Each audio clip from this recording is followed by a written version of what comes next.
know it a better way. You understand me? You keep yourself safe.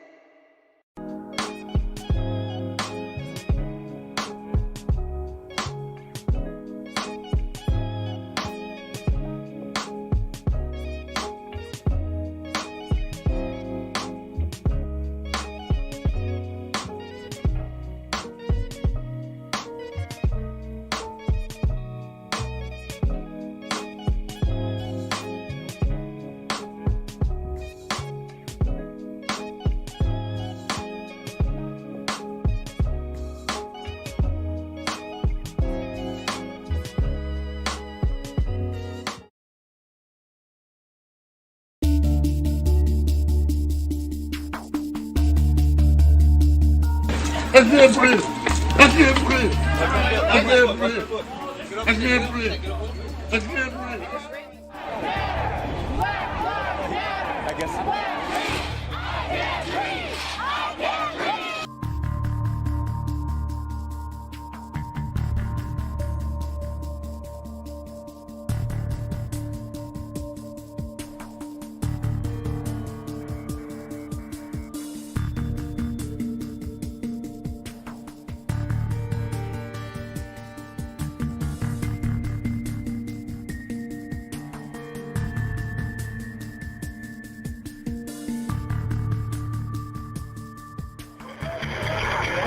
The guy keeps pulling it in out of his pants. It's probably fake, but you know what? 223 dispatch, shots fired. Subject is down. You grab my taser.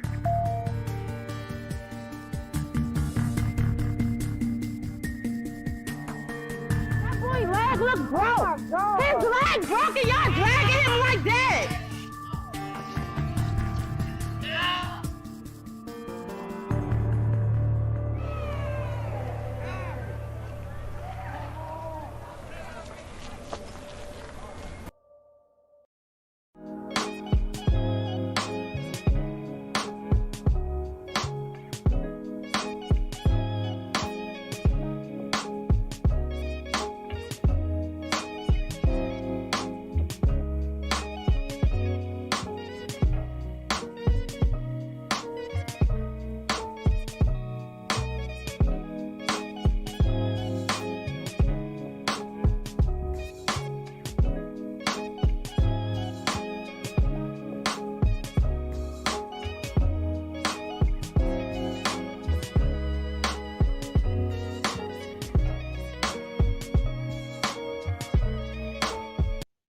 Ladies and gentlemen, welcome to Fight the Power, FTP Radio on Dash Radio.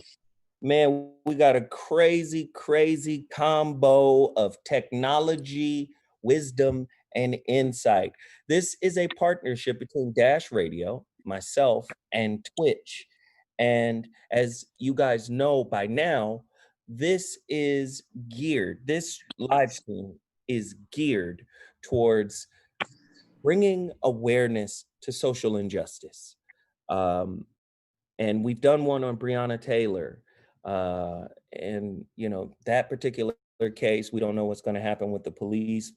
I hope, you know, they go to jail because it's ironic that they will pass the Breonna Taylor law that says you can't do no knock, you know, searches or, you know, without a warrant and all of that or whatever.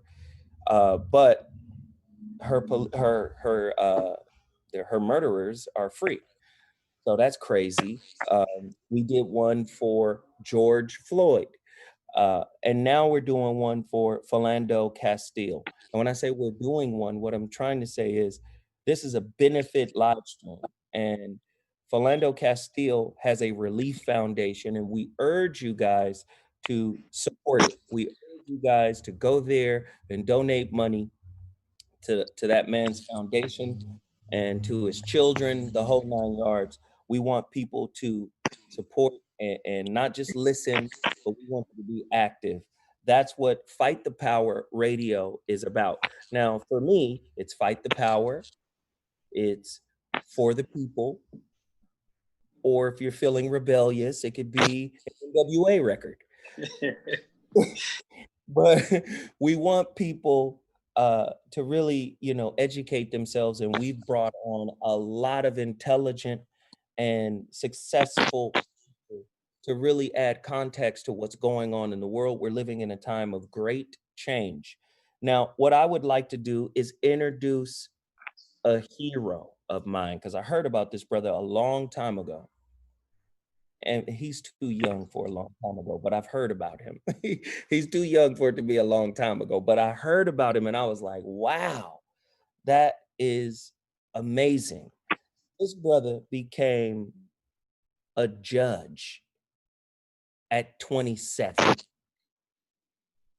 Wait a minute, a judge at 27. Ladies and gentlemen, without further ado, please welcome the Honorable Judge Hanif Johnson. Come on in here, man. Tell him what's up. Yes, sir, man. How you feeling? Man, I feel great, man, to have you up in here to talk to us about what's going on. We only have a short amount of time to share together, so I'm just going to jump right in. What are your objectives as a judge, especially when dealing with Blacks, with Black people, your own people? I noticed that there is a disparity between sentencing. Yes. Black people get the book and the whole court thrown at them. And sometimes white people get off, or sometimes they get a lesser sentence. How do you, as a judge, regardless of race, how do you as a judge say, okay, this crime is so bad, I'm gonna give you this amount of time, or I'm gonna give you enough time to be in there to maybe take advantage of all of the resources that are within certain jails? How do you pass down a sentence? Because I notice white judges will throw the book. Let me give you an example. There was a sister, I forgot her name.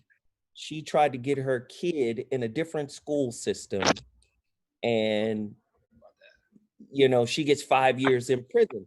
But Felicity, the sister, the white lady here, a celebrity with wealth, lied and cheated to get her daughter into USC, and she spent 2 weeks in jail. I need to know, how are the sentences handed down, and do some lawyers, or not lawyers, but judges, have racial bias? Talk to me, brother. All right, so in my role, like in Pennsylvania, there's many levels, and there's just times where you got to find out if the case has merit to even, make it to the point where there is any sentencing or anything like that. Where I come into play, and where I feel like I have a different perspective, is when you're setting bails and you're allowing people, to go home to their families and work at that time and acquire enough money to even, buy a paid attorney or if they want to, or a public defender. But sometimes they're forced to even have a public defender, and public defenders have a lot on their plates. They meet with you for 5 minutes. How can you meet with me, right before the case is about to start, about a homicide or a robbery or things of that nature that's serious, and I could have been the one that, that didn't even do it. And I feel like, sometimes it's like you're supposed to be innocent until proven guilty. But a lot of times you're treated as if you're guilty and you got to prove your innocence. Wow. And I think I give a different perspective on this, like even like the economic impact that it has on when you take that father out of a home. Right. From that family. So it's the thing is like, you take that father out of that home and you have a 15-year-old boy that then feels like he has to be a man and watch his mom struggle. And then he feels as though, I have to resort to the streets to take care of my mother. And then the mom doesn't say anything because she's struggling herself. And then you have, this cycle where it repeats, where you have, the little boy trying to be the man. And then, the father, he could be innocent or he could be guilty. But I feel like I actually give a lot of people like the fair opportunity. Because even with me, I was, accused of robbing someone. I had nothing to do with it. I was accused of, intimidating somebody as a witness during a murder trial that I had nothing to do with. And I think, my community ties is what saved me.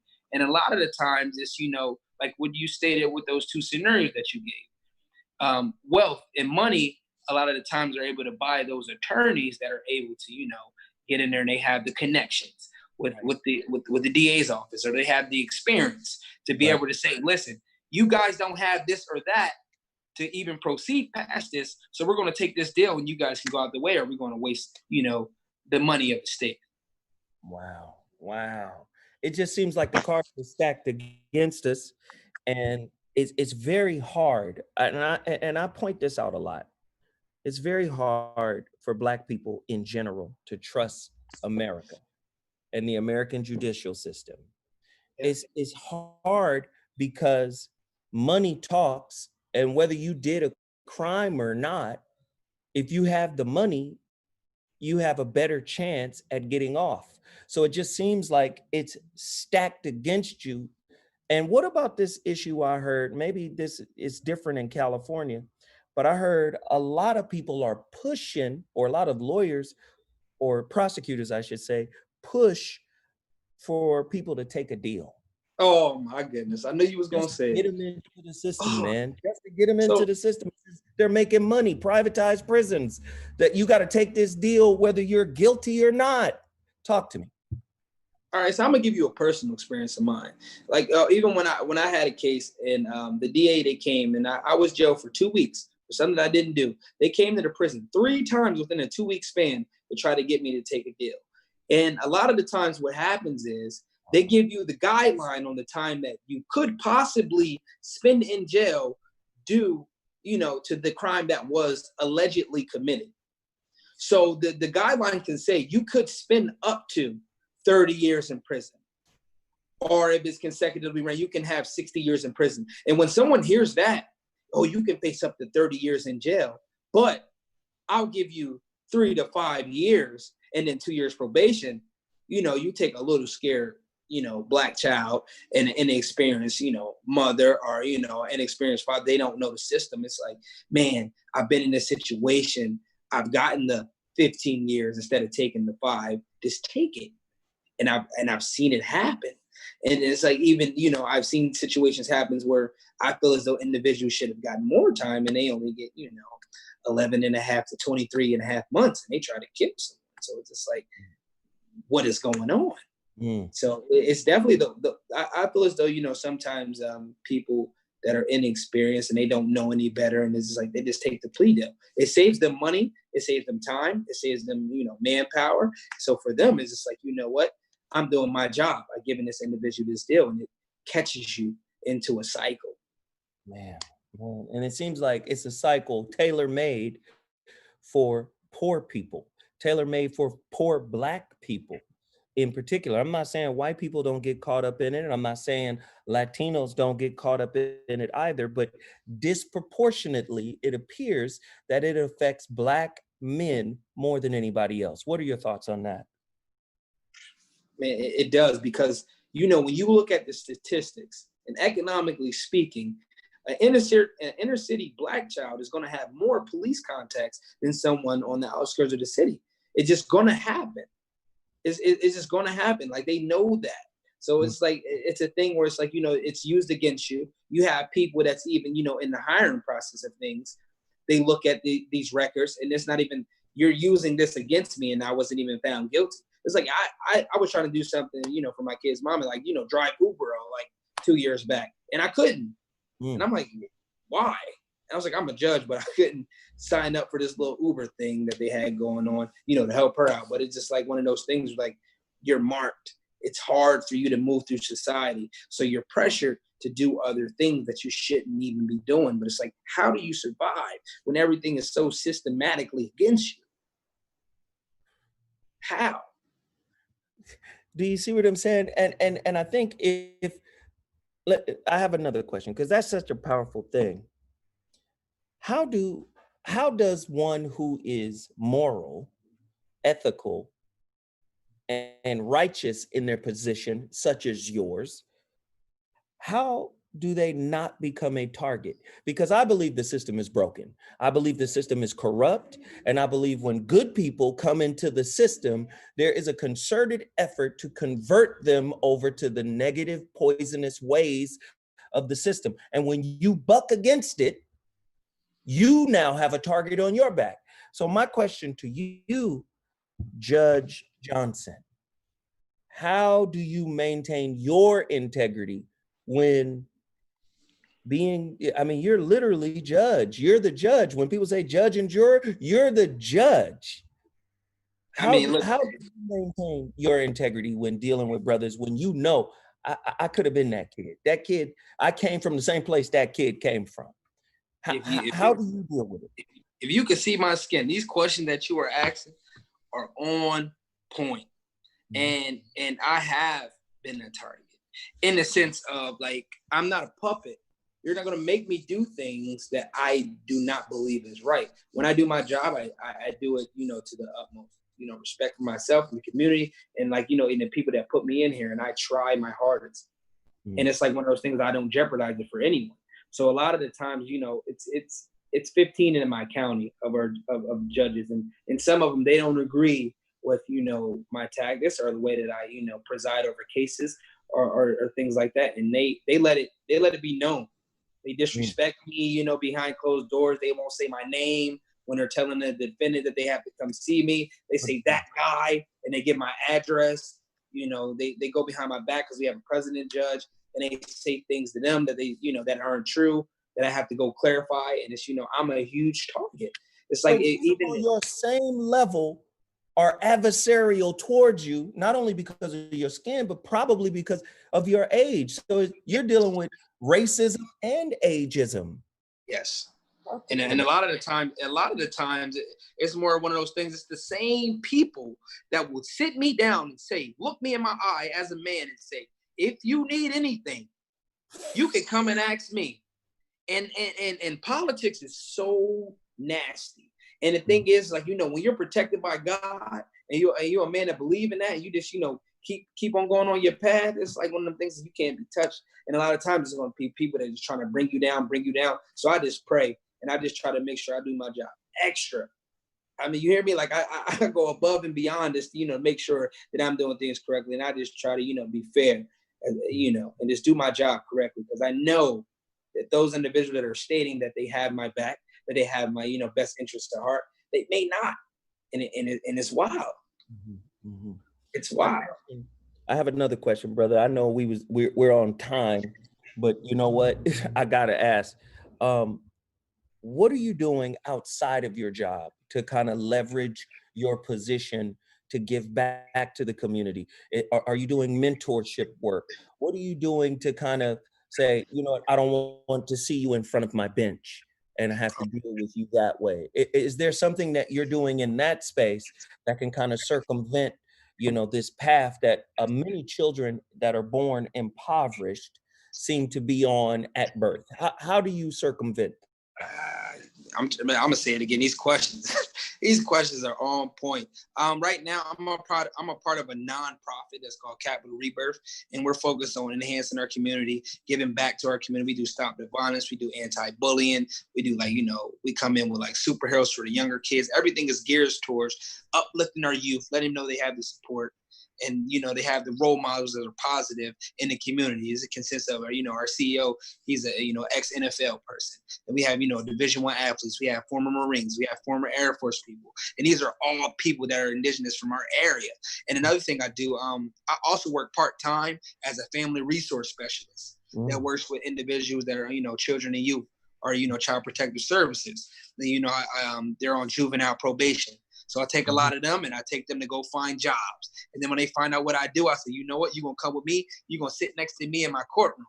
And they sit on the bench and they're looking at people and I show them the case. And it's just like, you know what, you're looking at this guy. He might be your friend. You might have knew him. He's 16 years old, facing murder charges, things of that nature. And I also, I'm a track and field coach at our local high school.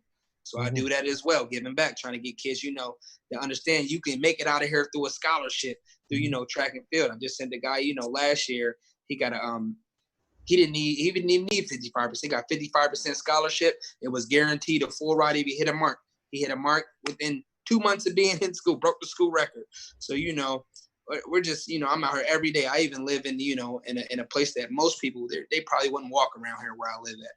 And, I feel like, it's the judge lives on that corner. I walk out my house, I pull a kid to the side, say, listen, man, what you doing? You need a job? You need help doing something? And, this one kid, he came to my house about, 3 weeks straight, every day, just to talk. And I was that ear for him because I knew he didn't have that. And, I think I got a big heart and I just try to give back as much as I can. Any moment that I feel like I can impact somebody's life, I'm gonna do it, because that's what it took for me to, get out of this situation that I was in. Right, man. To whom much is given, much is required, brother. Yes, sir. You're in a unique position. I have never, ever seen in my life a 27-year-old judge. And I just feel like you still have the voice of the youth, and they need to hear from you. They need to know, brother, there's advocacy on the other side of this thing. Now, Yes. I don't expect you uh, to take down, and I'm just gonna keep it 100% real with you, because I'm just like that. I don't expect you to take down this demonic system. I see it as demonic, right? The one of the hallmarks of American life is a hypocritical kind of nature, right? American life. In one breath, you say, here are the 4 food groups, but then the 4 food groups, the food is poison. In the next breath, you say, hey, man, legislation is the way to change the condition of our community. But the politicians are liars. In one breath, you say, hey, man, you need to go check in with the doctor. But the doctors are owned by the pharmaceutical industry. I don't expect you to be the sole answer to fix all that is wrong with America's hypocrisy. Liberty and justice for all, except for Black people. But we won't say except for Black people. We'll just function in a way that says except for Black people. But you give me hope. You give me hope, man. And like I said, I'm going to give it over to this good brother, the Honorable Judge Hanif Johnson. He's going to be your host for tonight. And I'm just going to tell you, brother, don't be afraid to be the target that you are. Stay true to yourself. Stay honest. And continue to try to help these kids, man, because they need you, brother. They need you. With that said, Fight the Power Radio is about to go into full gear. He's going to interview a lot of different people that are coming on this live stream right now. Don't forget to support the Philando Castile Relief Foundation. Don't forget to support that. And I want you guys to stay tuned. And in the chat room, I want you guys to speak to him, ask questions, do the whole 9 yards. We appreciate you, good brother. Are you ready to take over the ship? Oh, yeah. I'm listening. It's first time, but, I can handle it. All right, good brother. All right, man. Thanks for having me in just to set you up. And let's go. Let's get it going. Appreciate you. This is the Philando Castile Fight the Power benefit stream right here on Dash. I'm DJ Skeed, the founder and CEO of Dash Radio, and I'm coming to you not only because we're doing these benefit streams that we did for George Floyd, Breonna Taylor, and now Philando, but this one hits especially close to home for me. I graduated from high school with Philando Castile, St. Paul Central in 2001. Now in high school, I remember Philando as nothing but the most cool, chill, laid back, humble, quiet person. Remember, he was nothing about fun. I don't remember any negativity, any drama, any fights. He was not a troublemaker, just a good all-around kid who after high school actually stayed in the school system and really spent a lot of time and even spent his own money to help those in need. He started buying lunches for kids who couldn't afford them. And it was just, shock isn't the right word. Disgust isn't even the right word. Appalled isn't the right word. But the video that, I remember the day that I saw it, it's, as we've seen so many times, so often, just unthinkable, the execution of a black man for no reason, literally for being pulled over with his girlfriend and her daughter in the vehicle, and then being shot when he's reaching for his license. And the police officer, who was just charged with manslaughter, not murder, gets off for that. Unthinkable to me. I was horrified and shocked and appalled, and at the time didn't even know how to respond. And the past few months, especially seeing what's happened in my hometown of Minneapolis, have made me come to we always realize what was wrong, right? But feel that pain, that's not fair, because I'm not in a position to say that, but just be shocked and outraged in everything going on. And that's why we've dedicated so much of our time, energy, and not just me, but our entire team at Dash, hosts like Zoe Williams, our entire team behind the scenes that have been putting together these streams, feel that it's so important and necessary to do this. We need to make change, and I'm so proud for this generation for standing up and speaking and shouting and making their voices heard and forcing change. We're seeing it. In Minneapolis, we're disbanding the police force. All across the country, we're seeing protests, we're seeing outrage, and we're hopefully seeing change. That's why it's so important we get out and vote this November, and we need to continue to raise our voices. This can't be just a temporary thing. Even with Philando, it seemed to come and go, and that's not right. And that's why we're here still honoring that legacy, and why I'm going to keep doing all that I can to say his name, to keep on that legacy, and to make sure he didn't die to make sure he wasn't murdered for no reason. It's shocking, it's appalling, as you guys all know. And one of the things that we're also doing is teaming up with CSMC. Go to CSMC.com. We're actually raffling off these shoes. They retail at $3,500 for a $5 raffle ticket. We are going to be donating all of the proceeds to two foundations, the NAACP and the other half to the Philando Castile Foundation. Big shout to my guy C's. Big shout to Aircraft Solutions, who actually were affected by COVID and put together originally this is a charity project we were going to release to benefit COVID-related causes, but we thought that this was more important given the timing as soon as we completed this.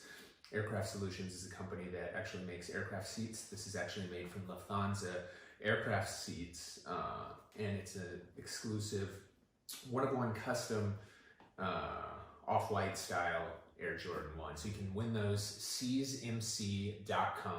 $5 raffle ticket. Huge shout to C's, huge shout to Aircraft Solutions. Big shout to everybody else involved, Jeff Staple, Crep Protect, everybody out there supporting it, and shout to everybody that's buying a raffle ticket. So this is just a very small way that we can give back. As long as we are here, we're going to continue to do that.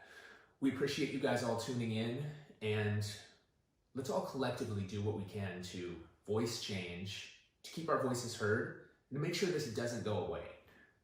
It shouldn't be just something that lasts for a news cycle, even an extended news cycle like we're seeing. It's been weeks and we're still talking about this, which is amazing, but let's not let this go away. Philando, we miss you. Rest in peace.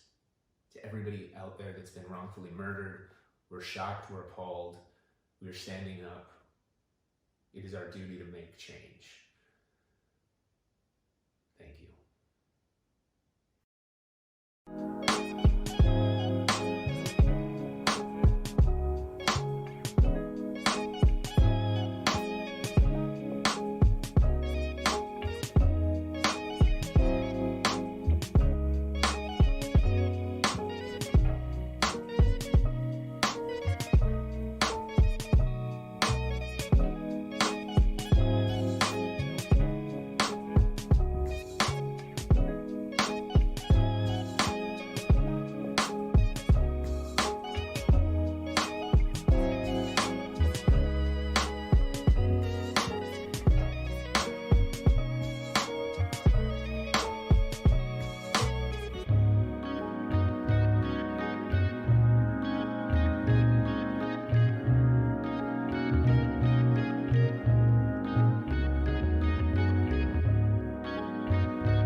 right. So, Mr. Watkins, how you doing today?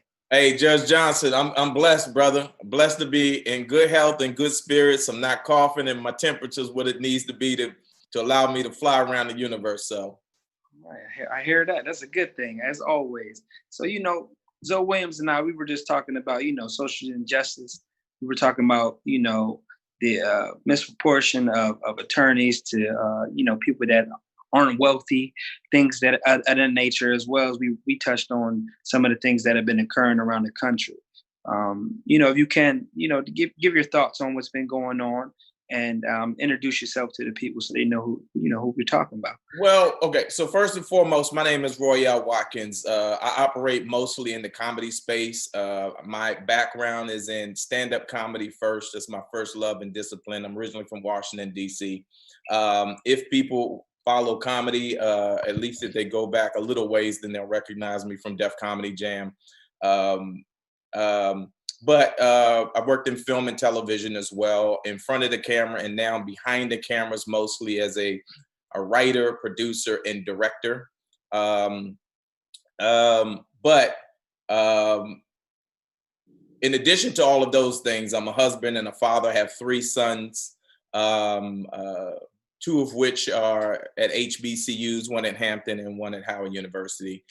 And so, I'm just aware, I'm out here as a Black man moving around the universe, trying to be a difference maker.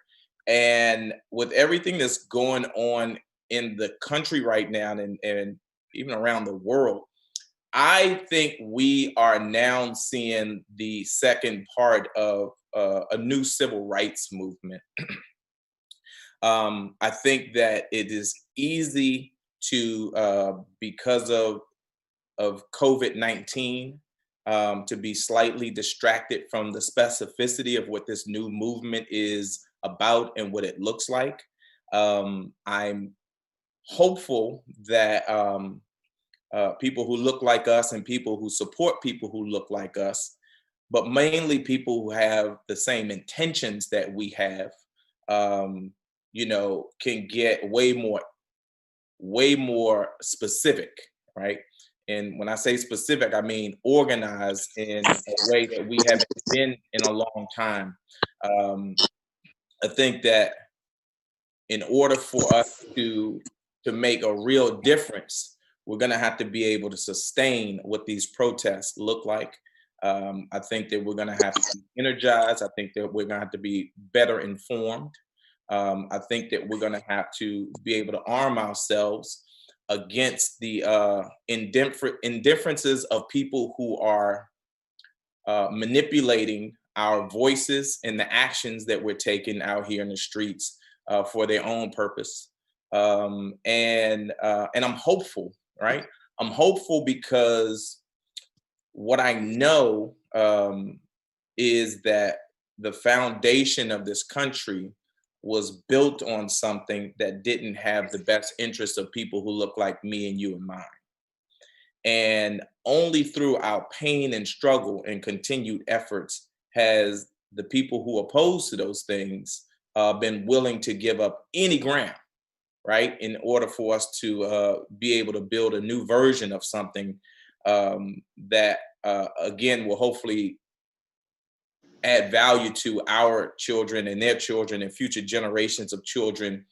So you speaking of children and future generation. I know me at a younger age, my mother was the one who told me how to deal with police officers if I was approached, not to make any swift movements, things of that nature. When you get pulled over, don't start reaching or moving around the vehicle. I think I was about the age of 15 when I had a police officer point a gun in my face personally. So with that being said, are there anything that you have done as a parent, knowing that you have a Black child in the world today, and the things that have been going on have prepared them, as well as made them knowledgeable about certain things, just from the interactions between the Black community and police officers? Yeah, sure. What I've done is, as a father, is to try to add context to all of the incidents that are going on as they happen in real time. right?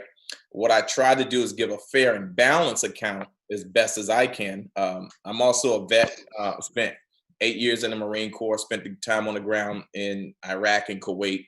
So from a law enforcement perspective, I have a certain awareness about why police officers take certain actions and for the purpose of control and these other things, right? I try to give my sons some perspective about why these things are happening on both sides. I also have friends that are in law enforcement. And so try to create a space where there's a dialogue going on real time so that whenever my sons get into a situation, and they've been pulled over before. In fact, I've had a gun pulled on me by police officers. I'm from Washington, D.C. at a very young age. Had undercover officers pull guns on me and my brothers right in the darkness of night. And when you have somebody pull a gun on you and say, freeze, don't move, or I'll blow your head off, right? That can be very upsetting at an early age. I think I was probably around 17 years old, right? But I think one of the things that's been, and in fact, my sons have been pulled over. I've been pulled over with my sons in the car, right? Late night coming back from a gig, 2 o'clock in the morning. Police, they over police our community. I think that the desire to have more Black bodies in the prison system has caused police to do some things that are unfair to in our communities. When I was driving, police officers 2 o'clock in the morning drove very aggressively up onto the back of my car, trying to force me to take an action that they could then deem as worthy of pulling me over, and they did. But so here's the thing. Go ahead. I hear you say, our community, even more than once. So it's a thing where when I think of that, is, I immediately do not think that the officers look like me. So, and you as well. They definitely don't. Do you think that there is a reason, if you take someone from outside of the city, first thing that thinks in my mind is you don't know the inner workings or how, dealings work in the inner city, or you might not even be faced with conflict before or even in a fight, but then you have these thoughts in your head and you're trying to process, oh, this is what Black males in the city are doing, or, or this is how they act. So do you think, that there's a reason why there isn't any Black officers? You think there's, more obstacles, or it's just that distaste in your mouth as far as like being a cop in the Black community that, prevents it? Well, look, I think that I don't know what the numbers are statistically about the number of Black officers and the number of white officers in different cities. What I do know is when you grow up in a community, as I did in Washington, D.C., and when you go to school with people who ultimately come from your neighborhood who decide to pursue law enforcement as a career, those people empathize with you in a way that people who don't come from your community never will, right? So they understand the challenges that you go through, and when they understand the challenges that you're going through, I think there's a bit of patience that they have that extends the dialogue to the point where you can de-escalate and things don't have to be as hostile as they usually are, and become confrontational in a way that has caused a lot of people that look like us to lose their lives. So you say the confrontation part, and I think that's what I had hit on when I stated that, you have a lot of people that never even been in a fist fight. They're not used to even seeing violence. So it's like, when they're in that situation, they may even panic, or they don't know what to do, or they only see, they only react to things that they have seen on TV. And I think that, puts them in the bad. Listen, I cannot overstate enough when you talk about television, right? When we're talking about people who grew up in environments where they've not engaged others, right? People who don't look like them, people who don't talk like them. And the images that have been programmed in you through television and film, right? Paint people a certain way so that you then have to start making assumptions, right? What we don't know about people is like digital packages, right? When digital packages go out to help create an image on a screen or something, right? All packages have to go out. For us as human beings, right? We fill in the gaps when I meet you, right, what I don't know about you already, I have to make up a piece of information to fill in that space. I'm not going to leave that space empty.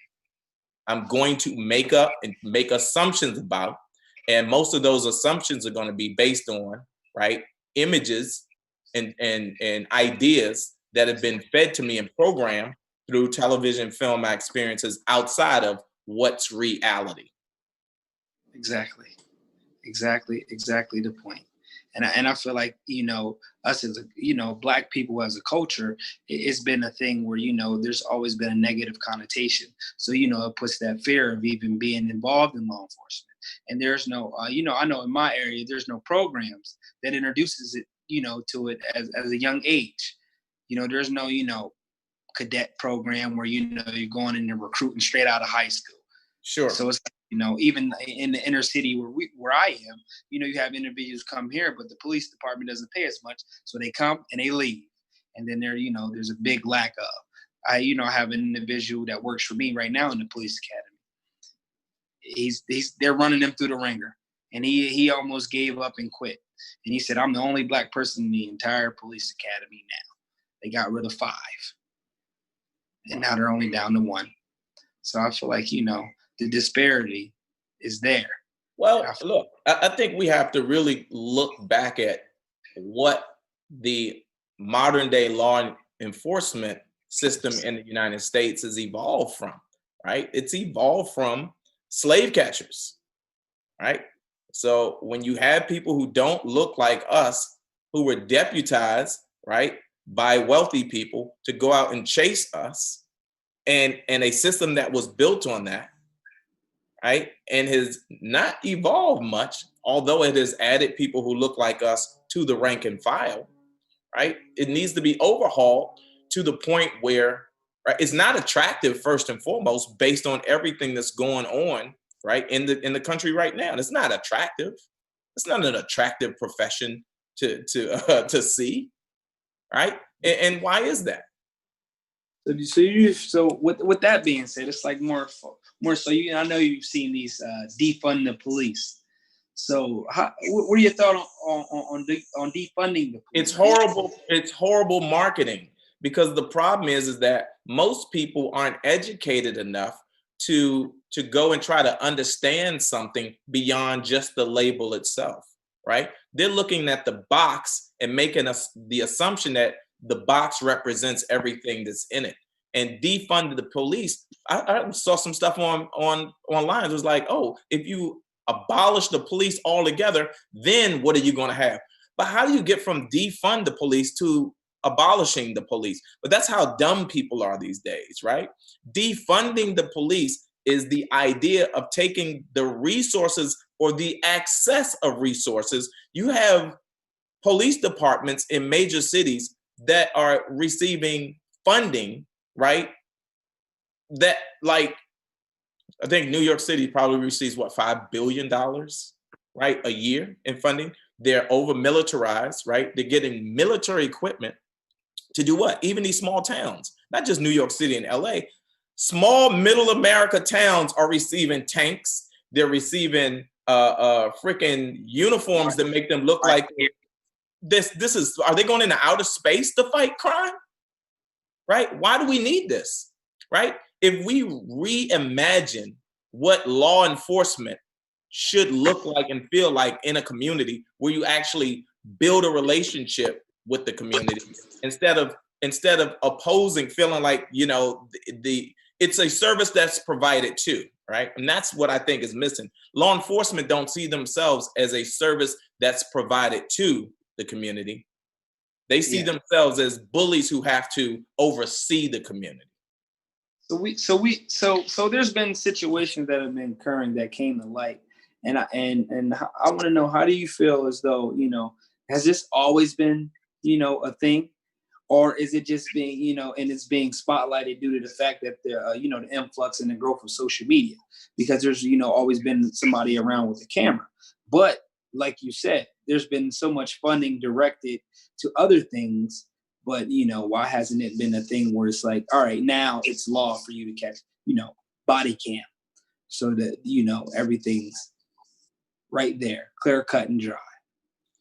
Well, social media has changed everything, right? The availability of this right here, the ease of use of this device right here has just created an awareness and the ability to move information, right, literally within seconds, so that we have a helicopter view of what's going on real time, right? Not just in a local municipality, right, or our city, but across the country. And so when we start looking at information and going, well, wait, law enforcement is acting this way in that town and killing somebody. There's no oversight in that city over there. And I live clearly across the country and the same thing is happening here. We have to ask the question, why is that, right? But again, when you write about something and people read it, right, they have to imagine their version of it in their mind. When it's recorded and you actually watch the video of what's happening, right, there is no reimagining of what it looks like. You're actually seeing the atrocity happen for yourself. And we will all witness these atrocities, right, for ourselves. Then there's a kind of collective outrage, thank God, that is happening, where at a certain point you say no more, especially when the victims of these crimes start to look like the same types of people over and over and over again. So what changes do you think the system needs as a whole to be more unified with the Black community?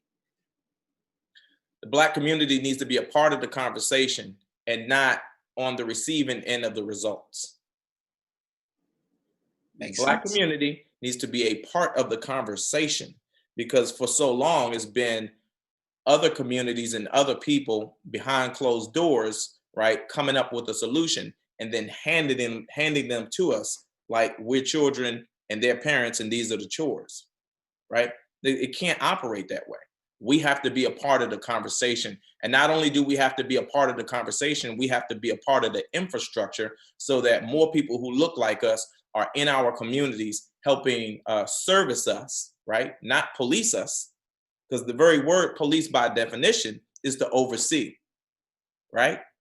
We don't need to both every situation does not call for us to be policed. Some of these situations calls for us to be cared for, and there needs to be more balance. So in order for us to get that balance, we have to be a part of the infrastructure of the system itself, and we also have to be a part of the conversation that surrounds the solution. And what you saying that, I feel as though, you know, voting comes to mind when you say No question. or individuals being in the position to be voted for. But I personally don't understand, or, you know, where the disconnect happened, where, you know, people, you know, way before my time, they fought for the right to be able to vote and the right to be able to be in the position to be voted for. But now it's something that is scoffed at by, you know, the Black community. And it's, you know, you hear chatters of, oh, it won't count, it won't matter. But then, like you said, you have people overseeing and they don't even know the best interests at heart for the individual that they're overseeing. It's more of a move, or I know this guy, or you're my friend, and these are my ideas of what I want to accomplish, or I'm going to say I want to do these things out in the public eye, but behind closed doors, I have a different motive.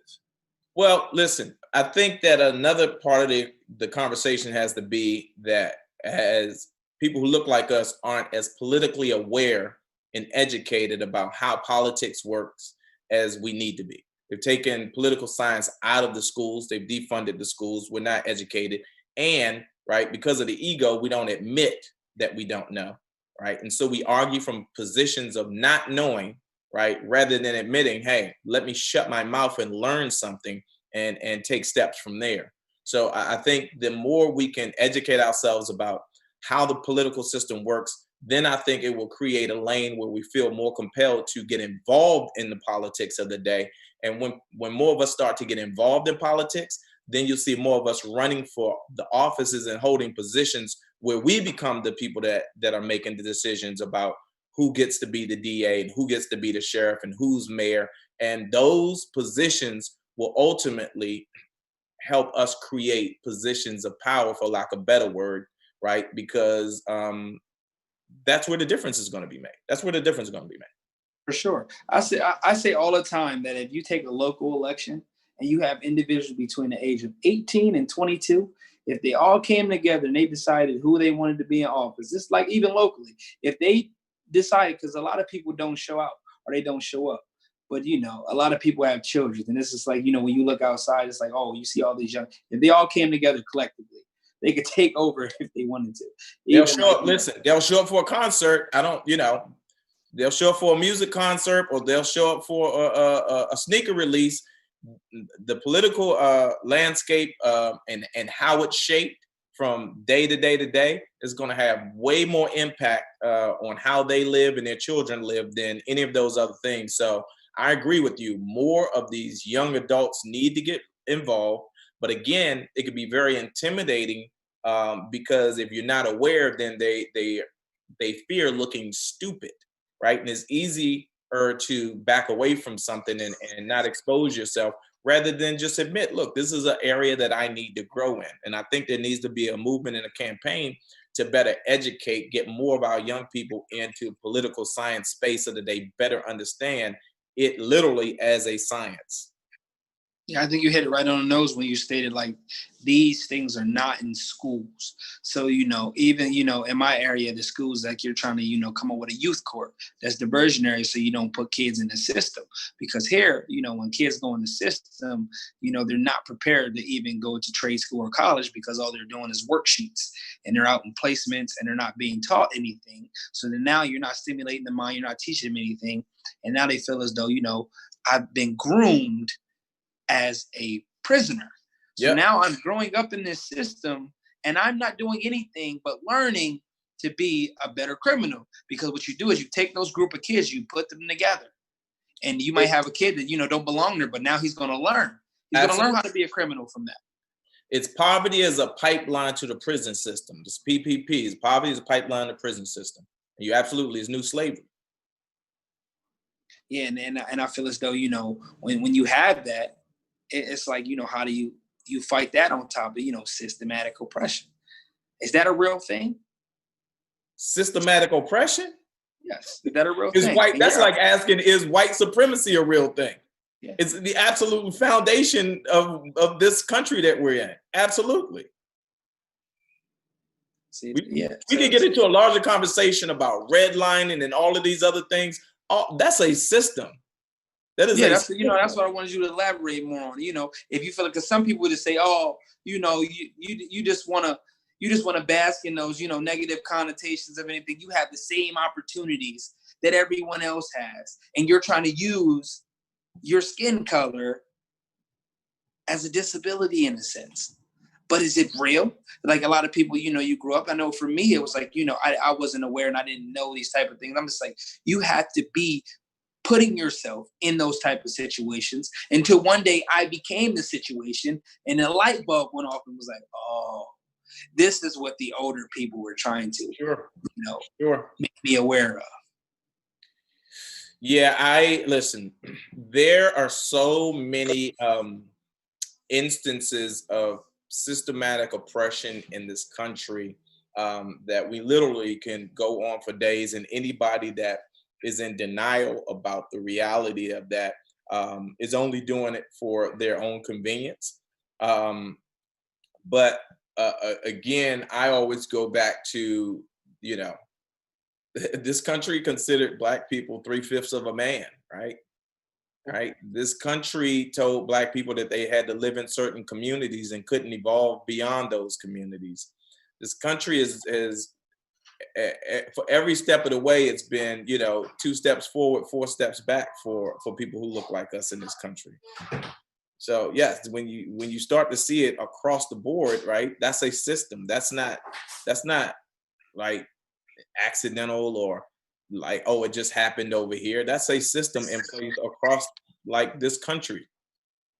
So here's a wild question, right? So do you feel as though the United States needed 45 for these things to come up, and as far as like come into light? Because some people just say, I think it's like it brought light to a lot of things and brought a lot of people out in the public eye and made people be, aware of certain things that were come along. Because if it wasn't 45, I don't think these things would have been so out in the open and blatant. Just like, Juneteenth, there's supposed to be a rally tomorrow.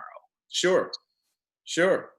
So the reality is that it's easy to ignore, right? All right. So I have a roof, right? And for a while, the roof, I live in Southern California. So as they say, it never rains in Southern California. Well, it does, just not that often, right? So if it rains here, I could take and put a bucket down, and a couple of drops that drop because of this leaky roof aren't substantial enough to make me go, well, I'm going to go and replace my whole roof.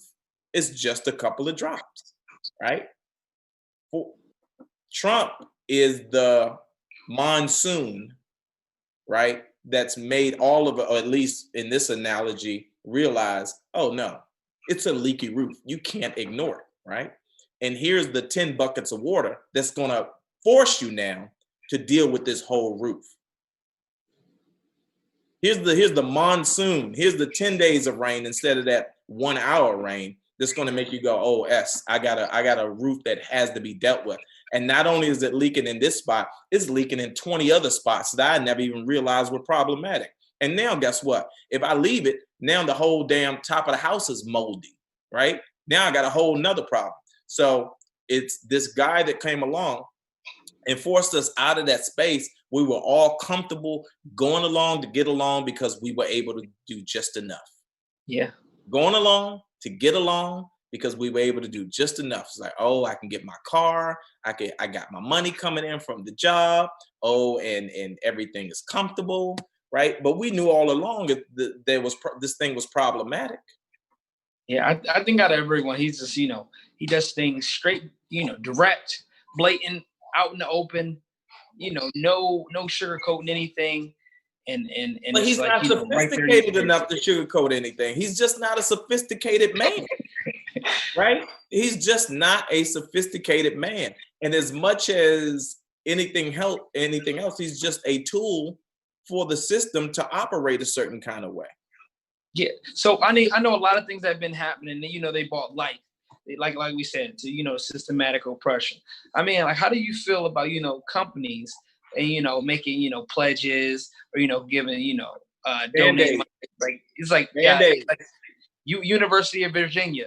They've been aware of the symbolism that these things possess. Do you think it's more of a fear or more of a thing where they want to bring light and contribute to this and show support? Because personally, I think when you're afraid of something and you're afraid of your money being involved, it's like all of it is bottom line driven, right? I'm only going to do just enough to placate the people I need to placate so that I can get back to business as usual as quickly as possible, right? So we can look at the NFL. The NFL realized that, they tried to make this Colin Kaepernick thing go away, right? And for a while, they thought they had it handled, right? They allowed Trump to come in and have his voice about it, right? And they weathered the storm of that. And then they's like, all right, we think we have it covered, right? It was a hell of a fight. Then it started to get a little ugly again because black people was like, nah, we're going to continue to fight on this hill with Cap. Then they was like, oh, all right, you know what? We got another trick for you. Let's go get Jay-Z. That's a guy within the culture that we think will really have a voice with his people and help make a difference. And almost worked, but then it didn't. So they said, let's now concede that Cap was right. But that's only driven by their bottom line. Yeah, I feel as though, Kaepernick is going to end up being in the league again. And, it's one of those things like, fear. But it was a pleasure. It was a pleasure talking to you. It was a pleasure meeting you. And, I wish you great success on, everything that you're doing now. And it was a pleasure. Hey, listen, let's just keep the fight going, brother, and pray for the best for our people. All right. You have a nice night. Salute, bro. Black Lives Matter. We've always mattered. That's why we met with so much resistance. So we great. We check it. Whom shall I fear? The white cop who's a coward, scared of the blackness? Or a white ally who secretly catfish? The Donald Sterlings that smile in the presence of you. Deep down, they despise and got a weapon for you. How could all lives matter when a black life shatters? When a daughter loses a father, mother loses a son. Don't think the sun gon' shine, got me itching for a gun. Waiting for a cracker trying to hit me while I run, go up in a blaze. Lately all I feel is rage, we just trying to make history. Y'all ripping out page after page. Taught us we were slaves, we was really kings and queens with our own wealth. Heard a crack of self-esteem from Tulsa to now. You got a watchman with the blue in their eyes and the red in their neck, who can shoot Breonna Taylor and go home to a check. This shit is wicked, wanna cheat you out your riches, cheat you out your life when they start to read your rights. I'm feeling Huey Pierce, I'm feeling Ali-ish. We gon' Malcolm X it, we breaking through them exits. We exist and we matter every second, every hour. All I feel is black power.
It don't matter.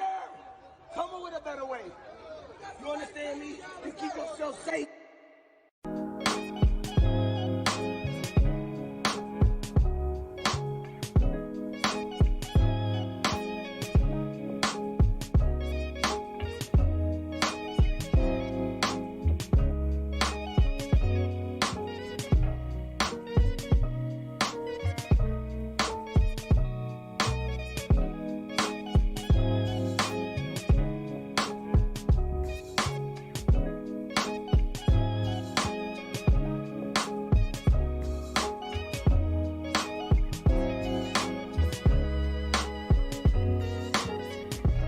All right, we back. Jess Johnson here, and I'm with Ludlow Creer, Esquire.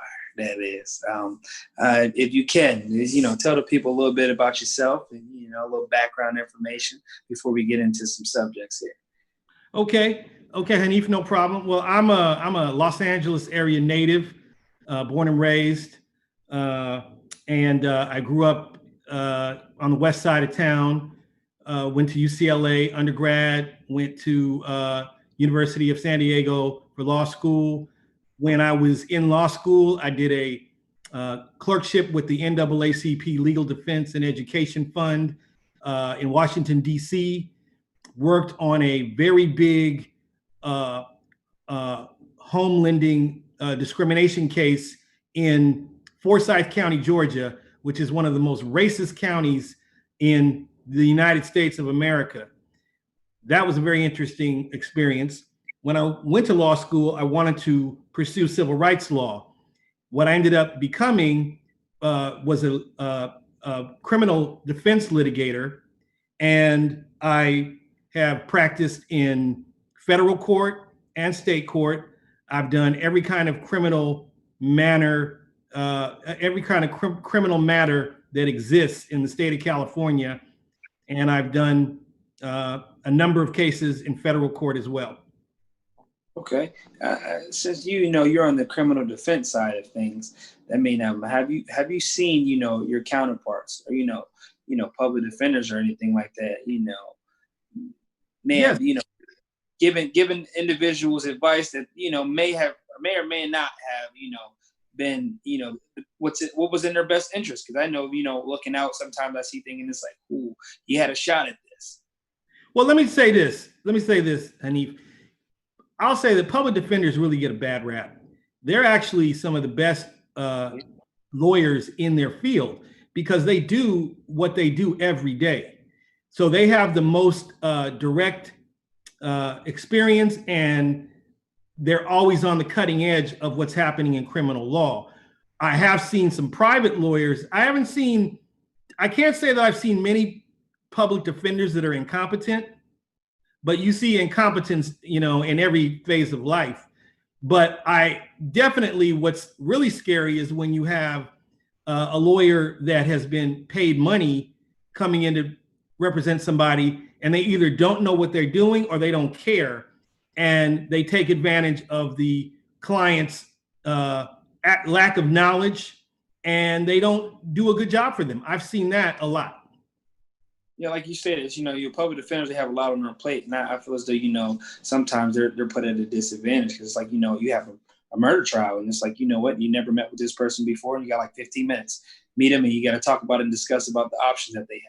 So do you feel as though systematically you have the right to an attorney to represent you? You don't have one. One can be appointed to you.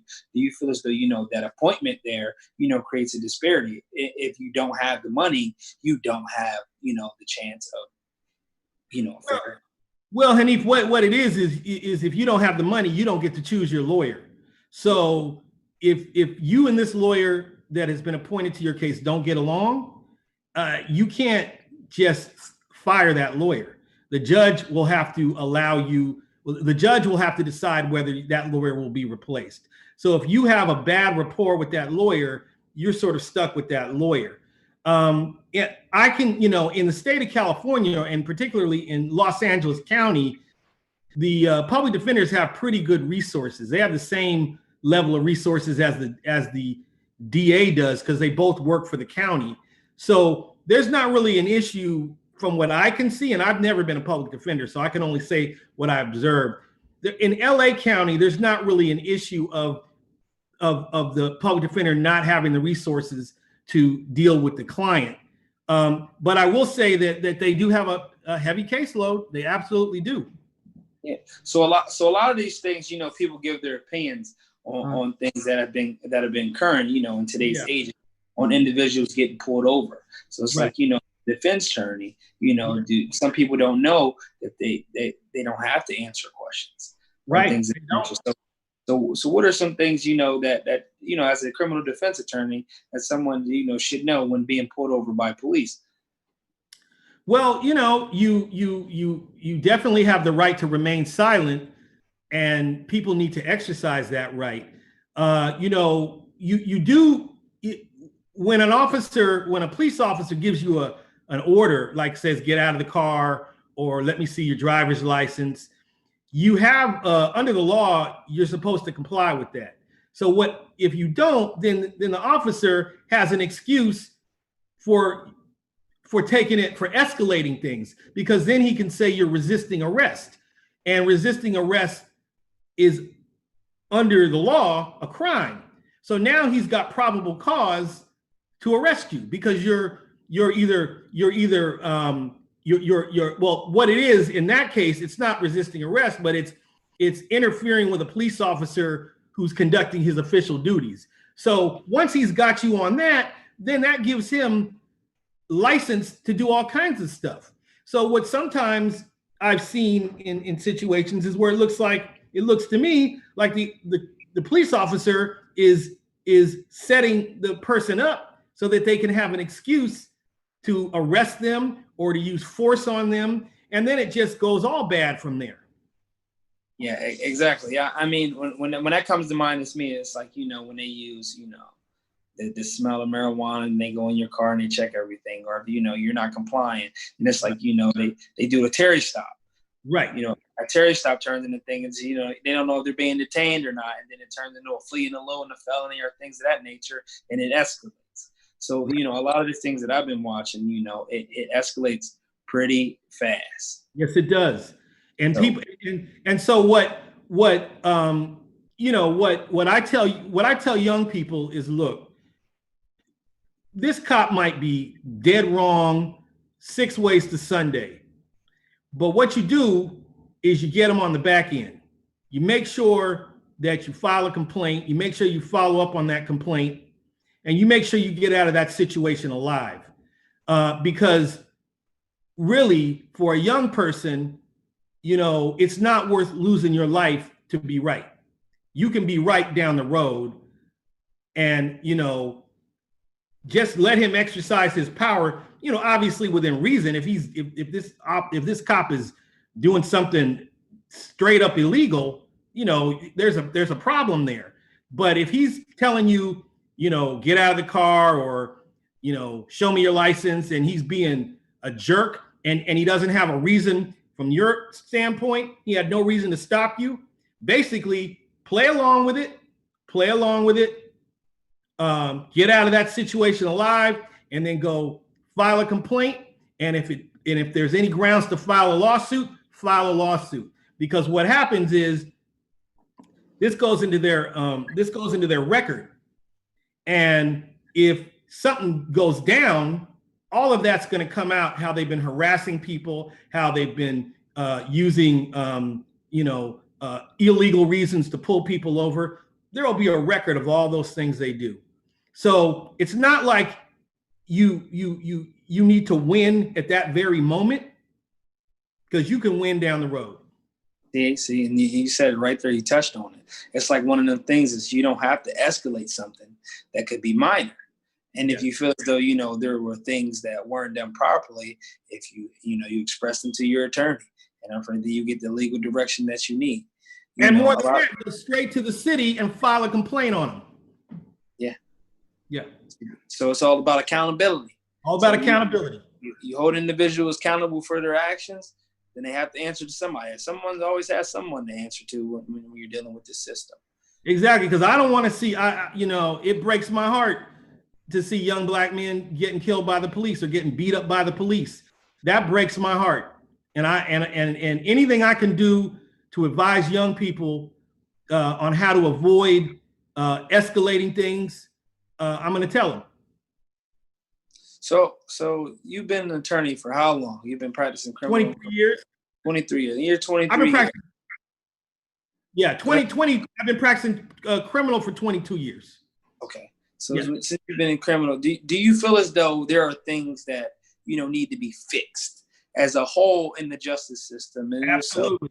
So, what are your your thoughts on when he's been, like me personally, when I think about it, it's I think about bail reform. Yeah. Like nonviolent crimes, not allowing people to even be able to be innocent until proven guilty. It's more so like you're guilty until you are proven innocent sometimes. Absolutely. Hanif, there's people who are in jail solely because they don't have the money to get out. And they have to wait months, sometimes years, until they have their day in court and a chance to get out. So, that definitely shows a disparity and an unfairness to poor people and people of color. So I know that across the country, there are efforts going on on the subject of bail reform. I know that that's happening right now. So a lot of the times it's like, individuals that they call this mistakes during the work, police, they have immunity during, certain things of being sued. Right. And when that comes into mind, it's like, does there deserve to be a line where, there is no immunity and you can be held responsible? Well, yeah, I think that, you're talking about qualified immunity. And what that is basically where police officers are protected from personal lawsuits against them for actions that they take in the line of duty. I think that there should be, I think that qualified immunity should be abolished. I think that police officers like doctors and lawyers and other professionals should carry their own insurance, their own personal insurance, and that insurance shouldn't be provided by the state. And if they screw up, it's going to be them. They're going to be the ones who are held responsible. Not, the payout's not going to come from the state. It's not going to come from the government. I think that would deter a lot of police misconduct because, they're going to be looking at a situation and thinking, gee, what's the liability to me if I go down this road? What's the financial liability to me on a personal level if I go down this road and do some stuff to this person that isn't even warranted just because I want to be powerful? So I think qualified immunity should be abolished. It's one of those things. It's like, now I have to take things from my family and I have to take, money away from, and I can go bankrupt or I won't be able to feed my family. It's like one of them things is like, you probably would second guess on, on your actions that day. Right. Because now it's not only affecting you, it's affecting your children, your wife, and your household. Absolutely. Absolutely, Hanif. So a lot of the times, individuals, they say, that person, they shouldn't have did this. They shouldn't have reacted this way. Like, do you think, there should be things in place, like, as far as like, the funds that the police use that are like mandatory, everything. Because a lot of police departments, they don't use, body cams, or they don't have them for everyone. So like one of them things, if social media didn't catch it or they haven't caught on, would we really know what's going on? Because it's been happening for a long time. Absolutely. All the cameras are showing, all the social media is showing, and all the body cams are showing is what's been going on all along. This isn't new. It's just that we're seeing it. Yeah. All right. It was a pleasure, giving the, the perspectives and letting, individuals know, things to do, things what not to do. It was a pleasure meeting you. You too, Hanif. Is there anything you want to say, in closing? Well, I just wanted to say that people need to be patient with the prosecution of these police officers in Georgia and in Minneapolis. The important thing is to win. It's you can charge anything, but these are high stakes cases and we have to win them. So charging isn't where it stops. We shouldn't be celebrating just because they've been charged. I'm happy they were charged because there's a lot of cases where officers are not charged, but we shouldn't be celebrating just that they've been charged. It's time to celebrate when they get convicted. Right. All right. Thank you. Thank you, Hanif. Enjoy your night. You too.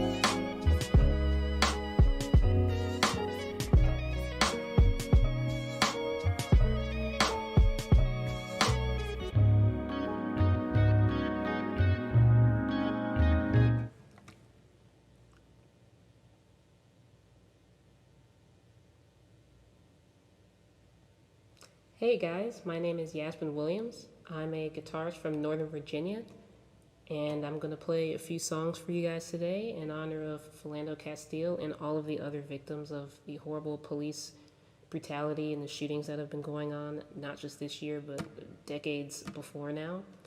I've been playing guitar for about 11 years now, and I released my first album called Unwind in 2018. And I'm releasing a new album which is slated to drop in September or October of this year. So yeah, if you guys like what you hear in the stream, be on the lookout for my second album.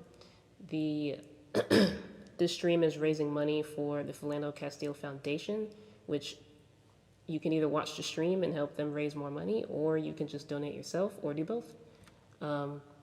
And there's so many other bail funds and other foundations that you guys should all donate to help protesters, to help the families of the victims of police brutality, and just to help the situation in general. So the first song I'm going to play is called I Wonder.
This last song is called Restless Heart.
Ladies and gentlemen, welcome back to FTP Radio on Dash Radio. Of course, this is your place to get insight about all the civil unrest and injustice that's going on in the world today. DJ Ski, a native of Minnesota, decided to create with me and Twitch and Dash Radio a very powerful platform to highlight special people who have found a way. They have found a way to overcome some of the hardest things in life. My special guest on with me right now, y'all can't you can't tell me how excited I am to have this sister, because she's strong, she's vibrant, she's beautiful, she's wise in spite of it all. Everything that she has had to endure, she's still on this broadcast with me right now, and I am thankful. Ladies and gentlemen, without further ado, please welcome the mother of Philando Castile, Valerie Castile. Welcome to this broadcast. Thank you so much. It's my pleasure and my privilege to be here and to speak with you. Thanks for having me. Oh my goodness, I am so blown away by you right now. You have no idea. Oh, but we finna get it. We finna get it. Now, let me just ask you, being from Minnesota, or you're originally from where? St. Louis, right? Yes. I was born and raised in St. Louis, Missouri, and Philando was born in St. Louis as well. And we came up here when he was 3 years old. It would have been around 1986. Yeah. So when you saw what happened to George Floyd, what kind of flashback hit you, being that it happened again in Minnesota? What kind of flashback hit you? Well, the flashback that hit me was just the awful things that we have to tolerate as far as being Black. And I remember after the verdict of that circus of a trial, I said, you know, you guys just don't know what you did right now. You didn't gave these people free reign to kill. I mean, you got a whole video that shows this guy stick a gun in my son's car and shoot at him 7 times, hitting him 5. There was a woman and a 4-year-old child in that car. And you mean to tell me, as a civilized culture of people, you said that was okay? You said to shoot a man, a Black man, a family consists of a man, woman, and a child. You said that's okay to shoot a man seatbelted in his car with the door locked because of your imagination. You thought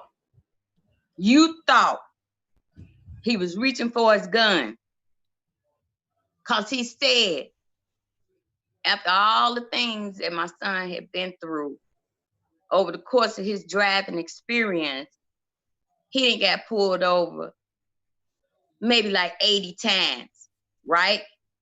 Out of all the harassment, stereotyping, profiling, he still respected that man's authority, and he called him sir. He said, sir, I have to tell you, I have a weapon in the car.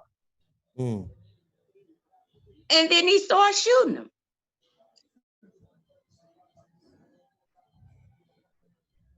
He shot him. I thought, don't go for it. You just asked me to produce my ID. I'm moving. I'm making a gesture, yeah. But my gun is so far down my pants pocket. And you know, you seriously gotta understand what type of man would bring a woman and a child to a gunfight and you ain't did nothing wrong. You ain't did nothing wrong. You know, You followed me for 2 miles. You cold trail me for 2 miles. If I was gonna do something to you, I got 2 miles of thinking to do. And when you walked up to that window, I'd have laid you down. If that was my intention to harm you, you followed me for 2 miles. If I was gonna do something to you, the gun would have been in my hand, ready to rock and roll. My son wasn't like that. You know, he was honest and he told the truth, and he got murdered for being honest and having integrity. Listen, I can't even fathom how you go on. I have 3 children. You know, one just graduated from college, my oldest son. My daughter's getting ready to go to another college. My youngest son just graduated from high school. And just to see you here with the spirit that you have is inspiring to everybody that's watching. Because I know, and I'm a father, but I can't imagine how a mother would feel to watch a video of her child being murdered by the police, people who are supposed to protect and serve, and then a few years later have to watch another man scream out for his mother while he's being murdered by the very same people that tracked your child for 2 miles and pulled him over 80 something times at different times of his driving career. My question to you is, how do you motivate his daughter to keep her head up in a society that obviously has vitriol towards her? How do you raise your granddaughter to remember daddy, who he really was, and not the villain that the police saw? Well, unfortunately, I have to stop you in your tracks. You know, some information had got out that was not true. Unfortunately, my son didn't have any biological children, but he had thousands of children that he served at the school. But my understanding that Diamond and her daughter are doing great. You know, God is a wonderful God. He gave her the strength and the courage to go on. And she was in a wholesome relationship, and she has a new baby girl as well. Very Tell me good. God won't do it. Very good, because I often think about that child in the back seat, Yeah. having to experience the murder of a man in the front seat. And, you know, trauma stays in your spirit. It does. If you don't deal with trauma, that's the new fancy buzzword. The word we used to use was generational curses. When things happen to us, it stays in our spirit. And I often thought about that young girl, and I thought, how is her spirit doing? And for you giving us this update right now, it just feels great. How is your spirit during all of this madness that's going on in the world? The quarantine, George Floyd, still grieving, I'm sure, your son. How is your spirit? What keeps you so strong? My spirit is good. You know, when you talk about a personal relationship with God, you're talking about a relationship with the man, the spirit, whatever it is that created everything. You know, if you refer back to your biblical text, God will not forsake you. God will be there to carry you when you down. My spirit is constantly lifted up from my spirituality and my faith in God, the spirit of my son, and the spirit of our ancestors. Come on. All right. Come on. I'm Yeah. listening. Come on. Yeah. Preach your word right now. Come on. The spirit is good. The spirit is good. And I always praise God all day, every day. because prayer works and prayer will keep you strong. And you are pretty much invincible. You know, you can't tear me down and beat me down no more than I've already been beat down. Right. You know, God had, you know, I adored my son. I adored him. He was the only child for 10 years. You know, my children are 10 years apart. So I had a lot of time with him to pretty much mold him into the man, into the person that he was when he was denied his right to live. He was a good person. He had his personal relationship with God. And, you know, through all the midst of everything that was going on in his life, he always found a way to tell me, it's okay. You know, I'm going down there, I'm going to tell these, no, Mom, it's okay. So he was your voice of reason. Absolutely. Absolutely. Absolutely. Oh, Lord, I love to hear it. I love to hear it. I'm going to say something controversial.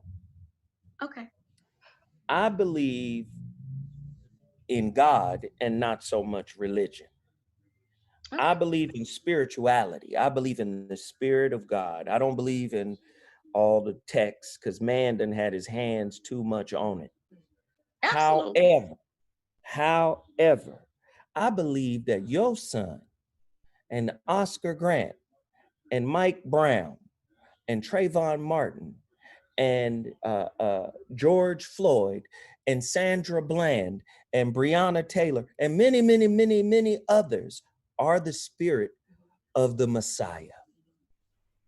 Because their deaths, yes, their deaths have galvanized a movement that is making the world, especially us as people, stand up and say, no, no more. No more. We're not going to believe in your politics. We're not going to believe in your institutions.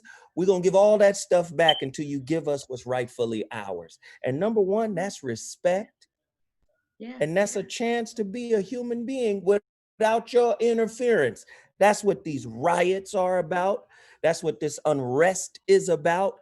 And I believe that your son and many others who met the type of fate he met are in that messianic spirit that's calling us to rise up and stand for something. I'd rather stand for Philando than stand for $1.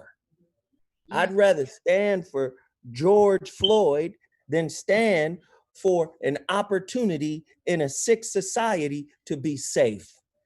And your son has contributed to this angst that is running rampant amongst the youth. Your son contributed to that. And that's his gift to the world. And I just want to say to you, I love you. You my mama too. You all are mama. There you go. So I respect you and I thank you so much for coming here today. Okay. Okay. Thank you, love. And you know, my personal relationship with God and what happened to Philando, his hair was the thorn crown. Come on. The seatbelt was the cross. Let's go. And the bullets were the nails. Ooh. Come on in. Come on in. Come on. Open the door. Kick the door down. Yeah, he you know, everybody didn't see what happened in that car. My son, he didn't call for me or his father. He called for the Father. And he asked my Lord, why him? And my Lord said, you've done your job. Look at that. Look at that. You've done your job. I didn't understand it at first. I didn't understand it, but God solidified that for me because he said, can't you see the people? Can't you see what the people are doing for our son? Look at that. Look at that. Hey, sister, I love you. I love your spirit is just bright and beautiful and strong. Listen, we are strong people and we're spiritual people. And and the way you are deciphering the message of his life, that's the gift of our people. And once we start getting back into that and really locking into that, there's so many gifts we have that we can contribute to the world and our own communities to make it stronger. I appreciate you. I am just in awe of you. And I thank you once again for being the mama you was. The mama you are. You still got a baby. Oh yeah. Oh yeah. And I got many more. You know, a young man told me, you know, he said, you might have lost one, but you gained millions. Look at that. Look at that. Let's do it then. Come on, let's do it. Thank you again for joining us. We appreciate you. You're listening to FTP Radio, Fight the Power Radio. This is the Philando Castile benefit stream. One last question.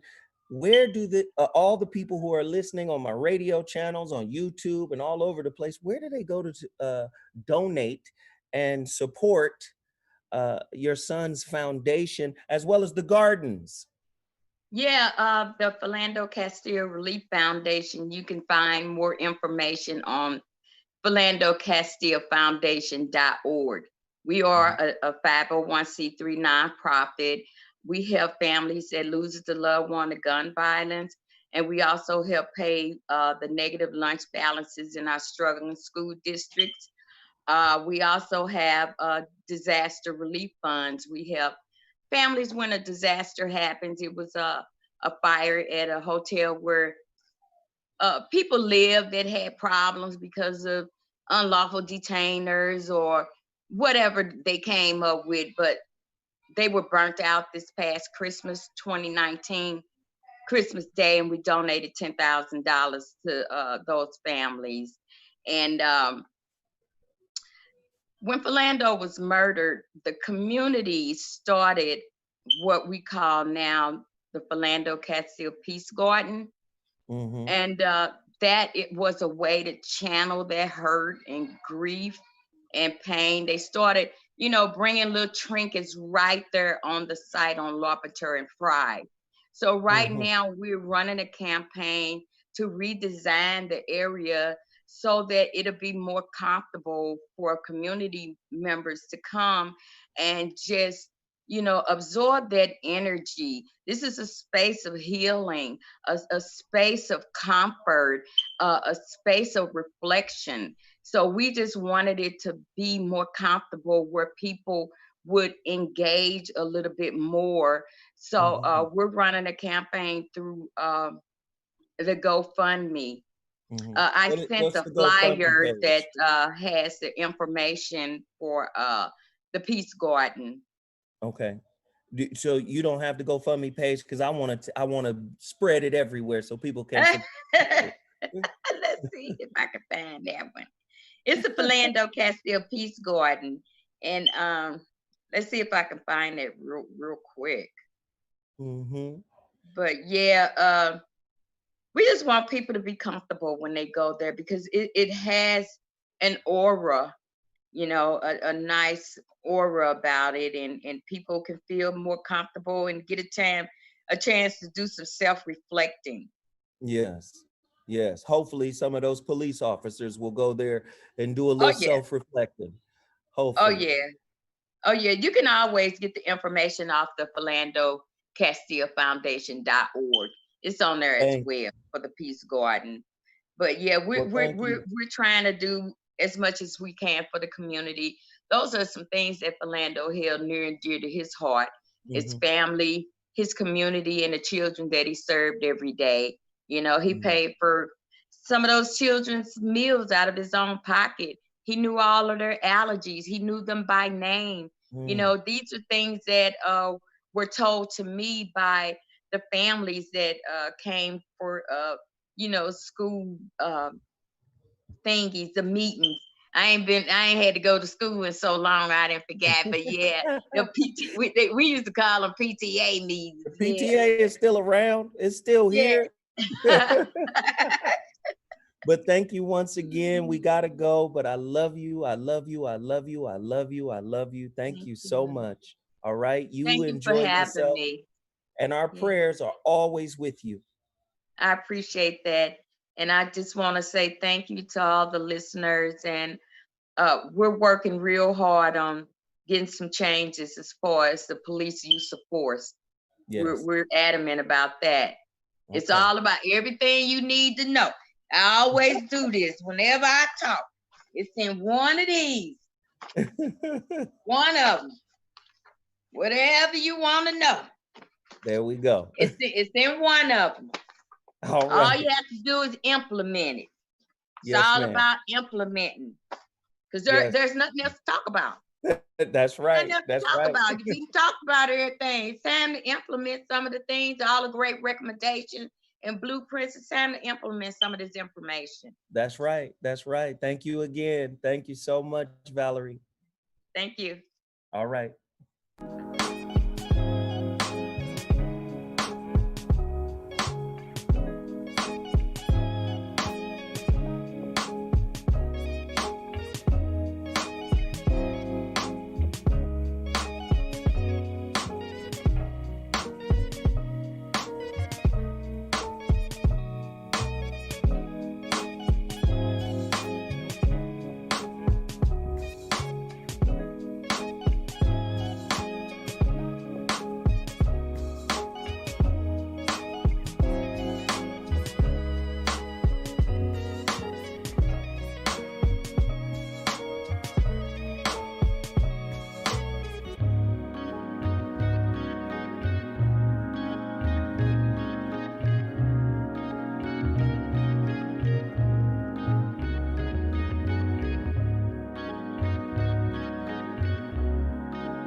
Hi, my name is Jade. I go by the name Psychic Radio.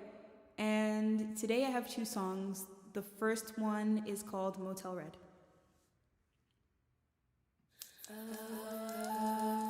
Got a lot of work, but I don't bite. I'm a ghost in your fright. I smell your fear and I like it. I'm a wolf in the night. Got a lot of work, but I don't bite. I'm a ghost in your fright. I smell your fear and I like it. You love the desert roads, so discreet when you need it. You're an animal, but you feed it. That's why your heavy soul is depleted. Motel Red. I'm covered in Motel Red. I can't recall a thing that you said. These thoughts still in my bed. Got roaches in my head. I'm a wolf in the night. Got a lot of work, but I don't bite. I'm a ghost in your fright. I smell your fear and I like it. I'm a wolf in the night. Got a lot of work, but I don't bite. I'm a ghost in your fright. I smell your fear and I like it. Go to sleep. Listen to the wind blow. Spiders on your window, spinning webs like they caught you. Go to sleep. Listen to the wind blow. Spiders on your window, spinning webs like they caught you. I'm the girl in your dreams when you wake up in the middle of the night. That's me. I kinda like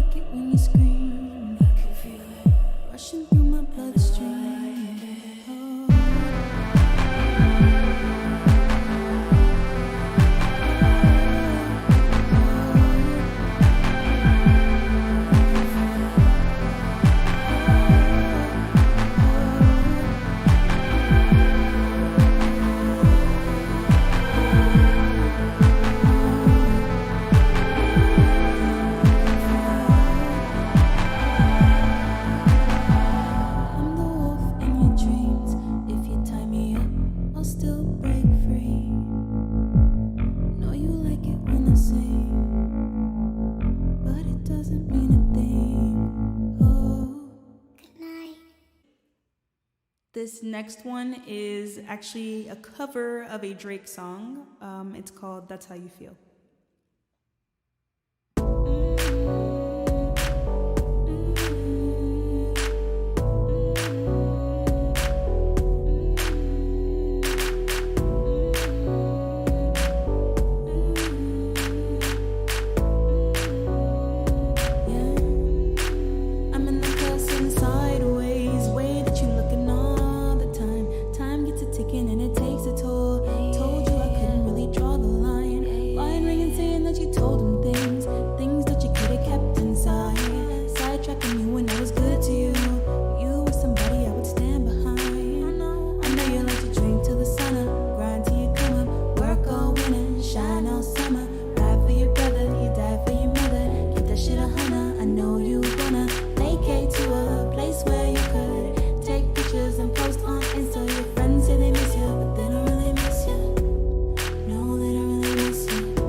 Thank you. I want to say thank you for having me, and thanks for everyone that stuck around and listened. I just want to end this by saying that all Black lives matter, and that we need to stay fighting for and protecting our LGBTQ family out here, especially Black trans people. So with that being said, everybody stay safe and healthy, and yeah.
night.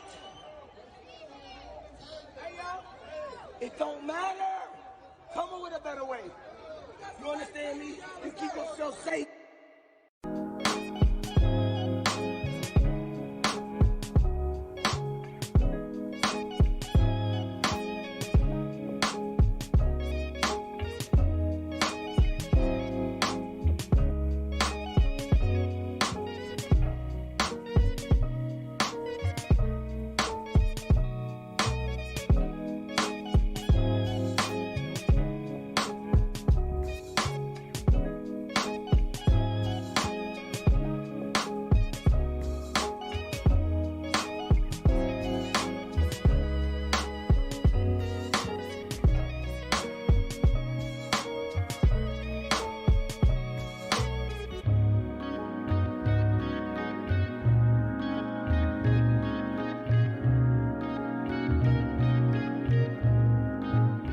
All right, Judge Johnson, we are back. We are back. This kid got me really excited when they, told me he was getting on. Mr. John Rose, Esquire. Come on, man, brother Introduce John. I'm tripping today, man. All right, just introduce yourself. Let the people know a little bit about you and your background and things of that nature. We can get into, some of the meat and potatoes. Of course. Good afternoon. Well, depending on where you're at, good evening, everybody. I'm John Rose. I'm a sports and entertainment lawyer based here in Atlanta, Georgia. Originally born and raised in Queens, New York. I work for one of the largest firms in the nation, Lewis, Brisbois, Biscard, and Smith. I also run a record label. It's the first of its kind called Collective Gallery, and I have a nonprofit catered towards domestic violence for young teenagers between the ages of 15 and 30. So doing all I can to effectuate change. I appreciate Brother Johnson for having me, Dash Radio, Twitch, and everybody that's tuned in. It's going to be very difficult to follow up behind Ms. Castile and all the great panelists that we've had here today, but hopefully I could provide some valuable insight to you all, just share my story, how I feel about everything, and learn obviously some more about you, Brother Johnson. See, a lot of people don't understand. You said when we came on, I was talking to you. You said same background, and you were younger than me. Tell the people how old you are, because I don't think they. He did all of these things. Industry age or my real age? My industry age, I'm 22. My government age, I'm 27 years old, man. I turned 28 September 30th. Shout out to all my Libras. But it's been a blessing to be where I'm at and to have worked on the matters that I've worked on to date, man. And I know you. How old are you now? What, 35, 42? I think I gotta give an industry age now. I said my industry age is gonna be 25, but I'm real life 30. See, 30 years old, man. Cheated a lot. Cheated a lot. Been sitting on the bench since you was 27 years old, right? Yeah, yes, sir. Yes, sir. So we're gonna get straight into it. I feel like, how do stereotypes influence how we look at and understand the world? And as far as what's been going on, because I feel as though when you take an individual, and like I've said this before, outside of the community comes in, and he's getting what he sees on TV, like all these young kids, what we see on TV, and we don't see a lot of black families or black individuals on TV getting a good influence. They don't see 27-year-old lawyers as in the entertainment industry or 27-year-old judges. They don't see those type of things. Yeah, everything is a learned behavior. A lot of what I learned growing up was obviously a direct influence of my environment and of my household. Growing up in Queens, New York, we didn't really like police, right? You had to stop and frisk era. Police officers would obviously had the right to come up to you, frisk you. You could just be walking to, the corner store to grab something to eat that night for your family. And we lived in that day and era growing up to where the police were not our friends, right? They were to us the opposition, and the music that we listened to also continued to influence that. So for me, having not seen any lawyers, being the first in my family to go to school to be able to become an attorney, only seeing my friends and peers wanting to grow up to be rappers and athletes, and it's not that there's anything wrong with that, but that's just all we knew. I told myself, well, why not go ahead and join a field of practice that doesn't really look too familiar, to our people growing up, but can still provide a valuable service. And I specifically represent the athletes and the musicians that, a lot of my people from my community wanted to grow up and be. So, for me, it was definitely changing that narrative. To finish that sentence, I want to be a lawyer like John Rose when I grew up, because I didn't have that. Yeah. I didn't have someone to go after. With social media, with platforms like Twitch, you can have a black judge who's of your age and a black attorney of my age and say, wow, they look just like me. Oh, I can have a beard, I can have earrings in the court. Like just trying to break that stigma of saying, well, if you can provide a good work product, I can go at anybody, color, race, sex. It's about providing a valuable service, and that's what's important. Yeah. So what were some of the obstacles that you have overcome? Because I know for me, when I was growing up, I seen that guy that had the Panamera, and he didn't have a job. He was a street pharmacist, and it's just like when you look at me coming up, I look down. My mom bought me $30 shoes, $30 sneakers. I was like, well, if it's that easy, just exchange the money, then is it worth it? Or how do you what things that have you overcome? I know for me personally, it was more of those things that I actually walked into a McDonald's and I seen a 50-year-old, and I asked them, why do you work at McDonald's at this age? And they say, I made mistakes in my life where I can't get a job anymore. So that hit me. Like even like people like, wow, I was a person that, yeah, that's what hit me. I mean, for me, same thing, bro. Trying to survive. I was the oldest sibling. I have older siblings that lived in Jamaica, but I was the older sibling growing up in the house, and I had a little brother and sister who I needed to protect. And my mom still to this day works 3 jobs. My father worked 2 jobs growing up, and there was no big brother, so I had to look to the street and to gangs. I lived right down the block from Baisley Projects, and every day we walked home since I was in the 2nd grade because we couldn't afford to get picked up or private because my mom went to her 2nd job after work, right? So I'm walking home with my little brother, and it was that environment that I had to tell myself at a young age, join a gang or get beat up every day.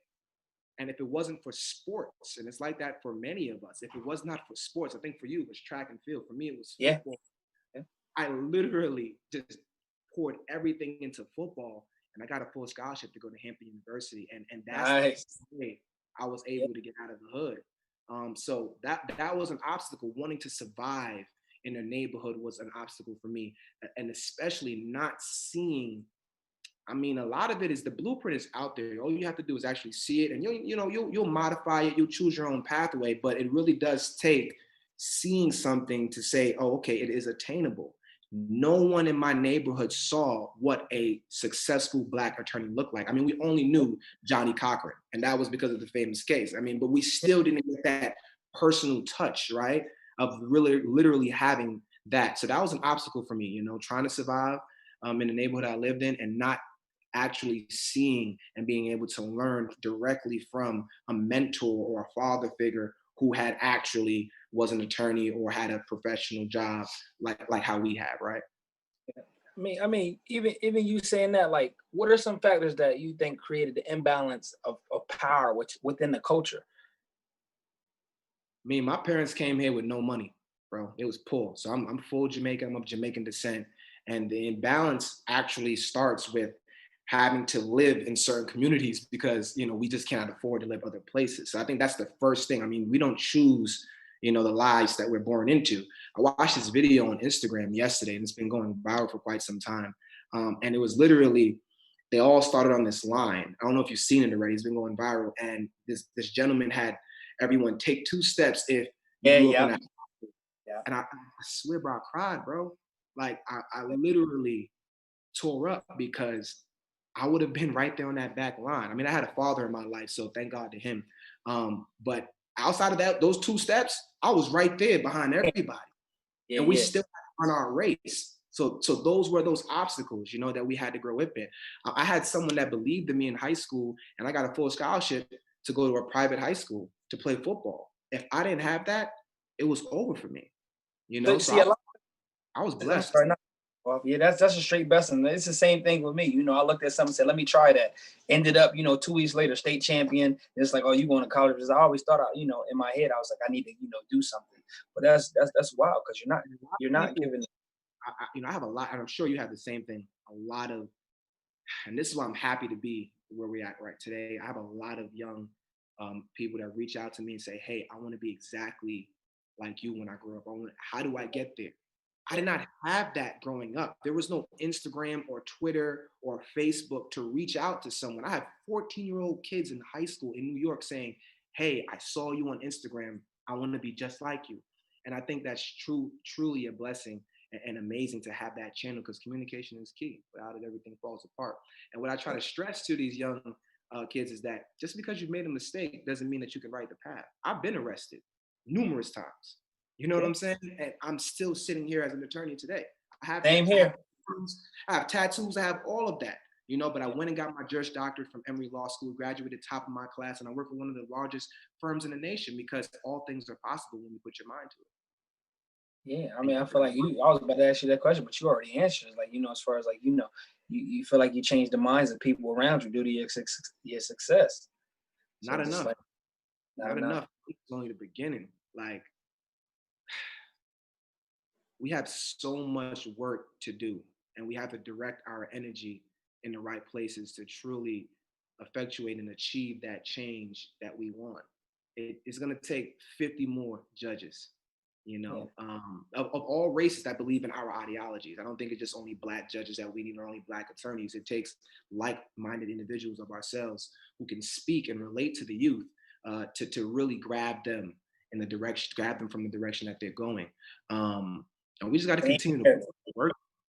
Got to continue to put the work in. Narrative. It's crazy because, you know, I'm part of a nonprofit too, and it's the same initiative, and it's crazy. And I think once you take, you know, I feel like, you know, in our communities we're not given the opportunities that other individuals have. So not being dealt, like you said, those same deck of cards, you know, sometimes are the ones that, you know, creates more obstacles, like that line that you was like, step forward for this, step forward for that. So do you feel like, you know, we're some responsibilities of individuals in regard to issues of social injustice? Because I feel like you can just sit there and just, you know, sit in it, or you can do something about it. Yeah. I mean, excuses are tools of incompetence, you know, first and foremost, right? So the biggest thing is to understand, number one, I cannot change the world right now. You know, I've been attending a few town hall meetings to try to figure out, you know, what do we do with all of this energy? And I had a client of mine that specifically said, you know your audience, right? And if you have a product or a service that you're providing, whatever that may be, speak to that audience and try to get across the message that collectively we as leaders are trying to get across. Stop trying to, and it's okay if you have that power, but, you know, we all can't be Dr. King. We all can't be Malcolm X or have an oversweeping thing that's going to change the world. But I know I can affect young Black kids who want to be attorneys. I think that they will listen to me. You know what I'm saying? Or I can affect young kids from Queens, New York, because I can relate to them. So I think as we as leaders who understand that we have the biggest duty to be of service to others, need to figure out our niche and our audience and speak to them and cultivate them, because that will allow them to tell their friends and tell their people. And then collectively, we can kind of all get on the same page. We all can't be leaders, you know? But if you are a leader, step into those shoes. And if you're a follower, choose to follow the right person. And that's what we have to get done. Yeah, I mean, like, you know, it's been going over, you know, Instagram and things that ain't sure. I don't know. I'm not in Atlanta. You are. They were saying, like, you know, zones 4 or 5 and zone 6. I think about zone 6 where Gucci from, and I seen that. I was, you know, that sounded like a, you know, area police might be, you know, needed. It's like saying, like, you know, some of the police officers are down there. They're saying, you know what, we're not going to police these areas. You know, you're not going to be able to call us. So it's like not only defunding, it's like deactivating the police. Yeah, you mentioned you had a great point about within these communities. I knew it was like that in me in New York. We didn't know any of the police officers because none of the police officers was from that community, and we didn't grow up. No one in Zone 6 right now is thinking, "Yeah, I can't wait to be a police officer here in Zone 6." It is no one thinking about that right now, right? So it takes someone, whether they're from Zone 6 or not, or from Queens, New York or not, to say, you know what, this is what I want to do. I have a passion for this. Let me change the rhetoric of how police officers looked at in that community, because it truly takes, I mean, what we need to do is already out there. The platform is already out there. I'm gonna be honest with you. I've been hearing some great steps to take. For example, in Atlanta, we have a community board. I didn't know much about it until honestly recently, to be very transparent, to where people from the community come together and they speak and publicize the injustices with certain police officers, certain complaints and things like that. But every county in Georgia doesn't have that. Cobb doesn't have that. To my understanding, I don't think Marietta has that. There's counties in Georgia to where there's no visibility as to what's going on. So for the first time, after someone has already been killed, we're hearing that this police officer has had 10 of these infractions previously, right? We have social media now. We have the right people sitting on the right board. We can go ahead and get that information out to put some pressure on the people up top, the chief officers over at the police stations to say, well, if this person's had 10 infractions, maybe we should reconsider them just being at a desk job or maybe not having no job at all. But I think that visibility and communication is very important. So that way we can start building trust. Because without trust, people are going to be quick to pull triggers. Black people are going to be quick to run to defend themselves, rightfully so. And we're going to continue to have this disconnect. Yeah, wow. You saying that, something come to my mind as like, an idea or an initiative.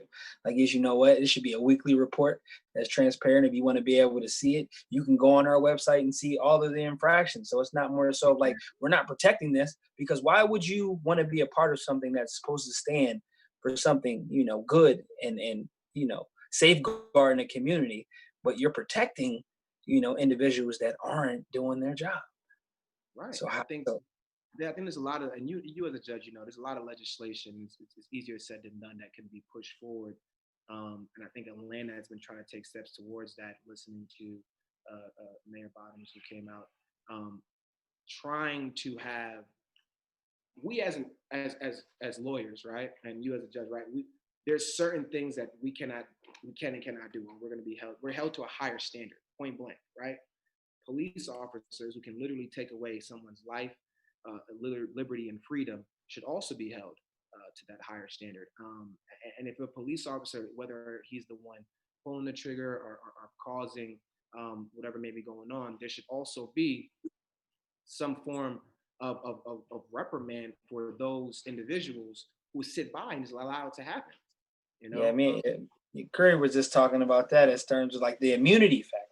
Like if you didn't have this immunity hanging over your head, where you weren't liable, financially, or for and it's like, the state's gonna back me, so it's like, I have no worry, I have no no fear of losing anything because I have the immunity. Every single day I think about, outside of just my moral compass, committing malpractice. And I'm like, yeah, you're not protected. Why? Doctors aren't protected if I don't do my job. If a doctor leaves something in someone's body, an object, and they will get sued for malpractice. Police officers should be also held accountable if they've been grossly negligent in their duties. And I think some legislation pushing towards that, ensuring that body cameras, not every county has laws in place to where body cameras stay on. I think anytime, I think in Atlanta, once the gun is like out the holster, the body camera stays on at that point and reverts back a certain amount of seconds. But every county doesn't have that. I think, quite frankly, as soon as a stop insinuates or commences, the body camera should never turn off. So essentially what's being said is like, if there wasn't no huge platform on social media or a camera on a Wendy's or a young teenage girl with a cell phone, it would be a wrap, bro. Think about Sean Bell. A lot of people don't know Sean Bell. I've been mentioning his name to a few people. It was 2006 when I was entering to high school. And Sean Bell was shot at 50 times, right, in New York City. Yeah. And all he had on him was, his cell phone. He had no weapon on him, and these police officers shot at Sean Bell 50 times, And had this been a social media era, somebody would have said something much more than, where it's at. But these injustices have been going on for quite some time now. And it is great that we are in a time and era to where things can get documented and we can try our best to push forward. I mean, you mentioned that, even before we close, what for me, what lit my fire was when I seen the Fruitvale station and Oscar Grant was handcuffed and he was on his stomach. I cried, bro. And it's just like, why didn't I hear about this before this movie came out? And it's like, oh, he did 11 months and I thought it was a taser. Wow. I cried too, man. So that's all we got to keep doing. Is just getting the word out, doing our civil duty, and just praying that we can live in. Hey, brother, listen, I appreciate you. And I thank you for doing what you're doing. Keep, lifting and reaching, and, and keep being, that beacon of light for our youth. It was an honor and a pleasure. And I would definitely keep in contact, my good brother. Likewise, my brother. Keep fighting the good fight. Stay safe out here, man. We'll talk soon. All right. All right. Yo.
It don't matter. Come up with a better way. You understand me? You keep yourself safe.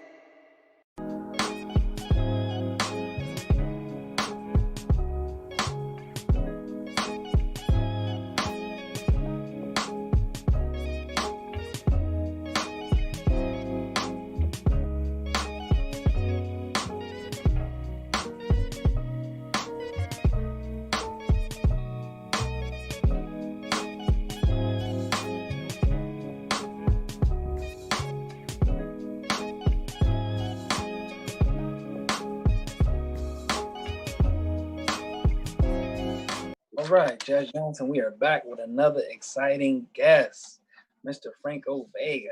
Can we just introduce yourself, to the people and let them know, a little bit about yourself and what you do?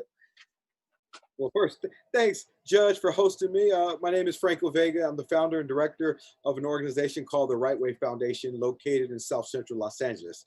And we service foster youth 18 to 25 years old, which is considered transition age youth.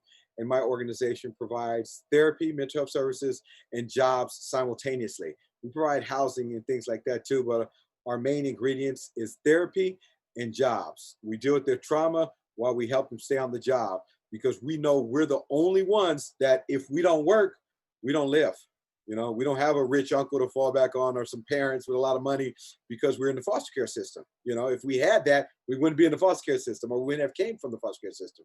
So that's my program. We're located in the heart of South Central, and we have over 450 youth in our program. 90%, sadly, African-American, 9% Latinos, and 1% white. Wow, those numbers are astonishing. I mean, when you look at it, do you think, just like even based off of those numbers, that the concept of generational wealth creates something, a readiness perhaps for life? Oh, definitely. Definitely. Like you say, generational wealth, our community hands down generational trauma. Yeah. We don't hand down generational wealth. We hand down generational trauma. And I remember one of my original board members said a joke that trauma is the gift that keeps on giving. And we have to break that cycle of trauma being passed down.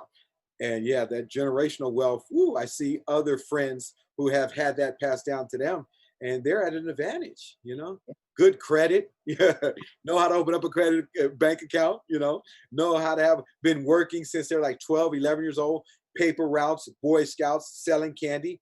Not our population, not ours. Sounds like a custodial Roth IRA that they have. Yeah. And they also, are authorized users on those accounts so that the credit can be built. So we're gonna drop those gems right on in there. Right. So if you unaware about that, those are real things and they occur, not too much in the Black community.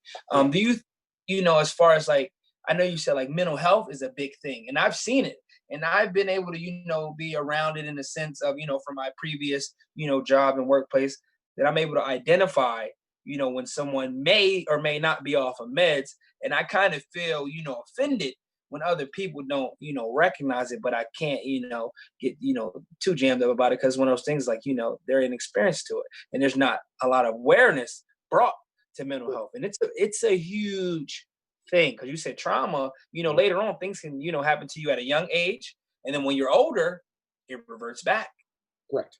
You're 100% right. I'm 47, and I always got to think, how old am I? I'm 47, and I was abused tremendously by my mom. My biological mom beat me like an animal, and unfortunately, through her abuse, I ran and joined the gang at a young age, and then unfortunately, I got locked up in the 80s in and out of juvenile hall. But at 47, that trauma is still there. About 10 years ago, I finally really sat down with 2 therapists and really dealt with the trauma. But it was a lot of drug abuse in that time. I was a functioning addict. I went to the military, I went to college, but I still abused my body because at night I still had that trauma, those nightmares. I didn't feel loved. I didn't feel like I was worth something. And I'm talking about I was successful. This is not a little kid no more. I'm talking about I had careers. I was with the city, I was with the county, I was with major foundations, running things, program director, and still just abusing drugs. And all because of the abuse my mom put on me from the age of 5 to 15 years old. Wow. Functioning. Yep. But Functioning. And then people get confused. You're trying to pull others out of it. So that, the lifting as you climb.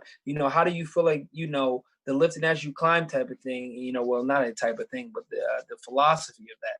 How has that, impacted your life to be able to say, I was once where you were, and able to tell someone that it's possible to overcome the demons that, that they're, that are present in their life today. Definitely. We even have a discussion called pain to power. The abuse that my mom put me through, it motivates me now. She said some hateful things that she wished I was dead. She wished I was never born. And I use that right now, and not in a negative way no more. I don't blame her no more, because she came from a country, Central America, and she was raised in an orphanage. So think of being in a third world country in an orphanage. And we just found this out about a year ago. So now I can recall, I can see now that it really wasn't her fault. She got it and she just gave it to me. She just passed it down, the trauma, And so I tell my youth, I preach to my youth, they can't pass this trauma down to their kids. When they decide to get in a loving relationship and reproduce, they have to think first about how did they feel. Like I have 4 kids. I don't beat none of my kids. They're old too. One is 26, so I can't spank her. But no, I don't abuse them at all. Even with words, I'm careful on my words. Yeah.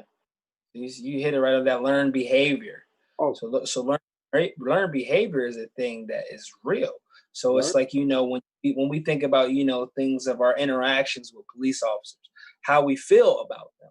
It's not that, we want to have that out view, but when we have our uncle that was in and out of jail, or our older brothers in and out of jail, they don't like the police, because of the mistakes that they made. So they pre-program our mind that they're bad, that all of them are bad. Oh, definitely. And remember, it's the police that really takes them out the home. I know it's social workers and it's a judge who puts the order down to remove the kid, but Yeah. always the social worker is there with LAPD or the county sheriff's removing that kid. And so that already has a trigger in my youth mind about the law or law enforcement, And, like, I know you probably know the numbers, but 80% of men who end up in California State Prison have been touched by the child welfare, in particular, the foster care system. 80%. Yeah, that's a real thing as well. Yeah, you're better off leaving that kid at home, and instead of taking them out and putting them into the system that it's heads or tails if they're going to graduate from high school. There's a 50% chance they'll graduate from high school. 50%. And they go through a $2 billion child welfare system. So I'm for defunding the police, but I'm also for defunding the foster care system at the same time too, because it goes hand in hand. Yeah. So sometimes I feel as though, those systems aren't checked as, as detailed as they should be. And we put our children at a disadvantage in those situations. So I feel like, there should definitely be a checks and the balances. I watched a documentary on a little child. I forget what it was. And he, the social workers kept going there and the social workers ended up getting charged.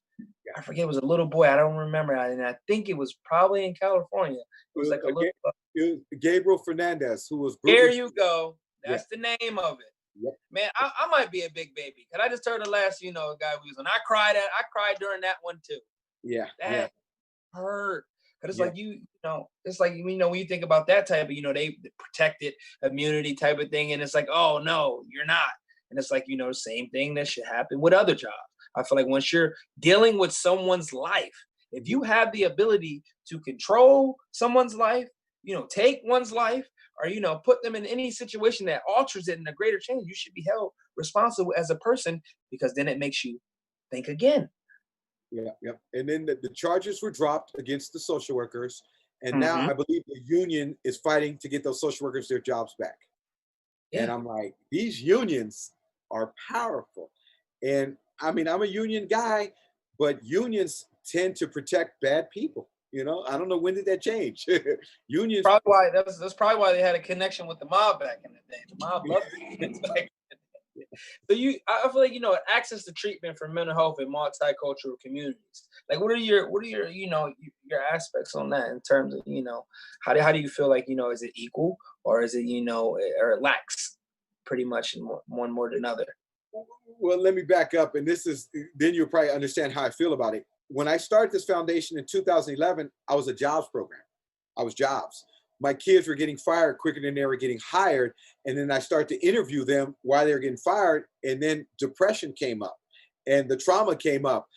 And then we tried to ship them off to Department of Mental Health. And I tried to refer them out, and they were getting the runaround. They don't have all their documents. They got to come back in 45 days. I'm like, they're depressed now. So then I laid off all my job developers. I got rid of all my job developers, and I hired licensed clinical social workers. I have therapists running my show now. All my staff, MSWs or therapists, providing the services now, because we make it easy now. If a kid has issues, they call us, walk in, no appointment needed, and they deal with a licensed professional right there and then on the spot. And we never, if they disappear for 3 months, which they will, when they come back in 3 months, which they will, we start off where we left off at. We don't make them go through a bunch of paperwork and say, let's give you another assessment. I don't want you to relive that first story you already told me. No, we have a file. Let's pick up where we left off at. See, I feel like you have targeted a segment in which was oppressive, and you sensibly like deactivated in this sense, because it's like even from my standpoint, I witnessed that too, because a part-time job that I do, I'm a family resource specialist, so it's like I have to take them to the case management union, and then it's like the parents don't want to do the take them out of school because I'm gonna get a fine. You making them miss 2 days, or I gotta fill out all this paperwork, and you making these things more difficult. Correct. Yeah. It has to, therapy has to be easy. It has to be similar to if you go to a dentist and you have a cavity, get an x-ray, let's go fix it. I don't understand why mental health isn't that way. They make it seem like they put them through challenges just to get the proper work or the relationship or the counselor they may need. And then what is it with 3 sessions and then you're done? I've been abused for 10 years and now I get 3 sessions and I got to be healed. No, sometimes it takes years. We got to keep going through it and going through it. So mental health, I do our mental health my way. Thank God I'm privately funded and I have some backers that fund me, and I hire my own therapists, and I don't have to check those boxes for DMH, Department of Mental Health, government contracts. I can do it all myself. Easy, because then it's not a money's game where it's like, we got to get these numbers up, and it's a numbers game. It's more about the client, and it's more about doing quality work and ensuring that the services are effective, because that's key here. Yep, That's exactly. Yeah, because you're 100% right, and we look at it too. And I flip the script. It is a numbers game for me, but I want to see success. I count. I was talking to my case managers today, talking about the more you see your client, the more happy I am. You see them 10 times in 1 week, I'm happy. I'm happy because the results are there. The more we spend time with this generation, these young folks, the better they'll be. The more we guide them. Yeah, there you said a key, the younger generation. The young yeah. This is our future. It's like a plant. If you do not cultivate the plant, or you don't work, it's gonna grow up. It might not, it might not grow as beautiful and bloom all the way if you were to, give it all the nutrients in the plant food and the water and the sunlight. So if you lack at, water in the youth, it's like, you're gonna get a product of not, giving them the essential tools of life. Like, why do you think mental health doesn't get as much recognition as other health problems that can be seen? So it's like you can't see mental health, but it's like, it's no big deal. And it's like I've seen a movement, recently more than others try to focus on it. Because it's like, just like, what's going on in the world today, it's like once you bring light to it and everyone's like, hey, hello, this is a problem. Yeah, correct. Well, I think it's two things. One, back in the 80s, when Ronald Reagan shut down a lot of mental hospitals, mental institutions, and took away money from there and probably put it into law enforcement, policing, and then the war on drugs. And then two, sometimes saying you're going to a therapist isn't cool and sexy. Yeah, right. I have actors and NBA ball players and NFL ball players that don't talk about the foster care system. They're embarrassed to talk about their trauma. And we try to tell them all the time, it's nothing to be embarrassed about. You didn't ask to be born. You didn't cause this pain, but you can cause your healing. And just opening and admitting to it is one way to heal. So yeah, I think people it's not sexy. Sadly, going to a therapist is not sexy. Yeah. So when you get to that point, right, and you feel like, what, I'm in a better space. Like, what would you say like that looks like? Good mental health. Like, what does it mean to you to have good mental health? Do you feel like, you're able to function better? You're able to, take on more of the world. You have a weight lifted off of you. You're not as depressed. You're moving through life and you're being your full self. Like, is that really a thing? Your follow through is on point. Waking up, getting out of bed is on point. You look forward to another day. You feel clean. Like when I used to battle depression from my trauma, I felt dirty. I used to take 4 or 5 showers a day and still didn't feel clean, and that was a form of trauma. Your relationships, how you look at life and view the whole system gets better when you start dealing with your trauma. Smiling. We can see it. We see it from when the kid, and when I say kid, I mean a young adult, walks through our doors, and a year later, they're totally different, 180. And I remind my case manager and my team, remember when she came in, or remember when he came in and how they were? Every other word was a curse word.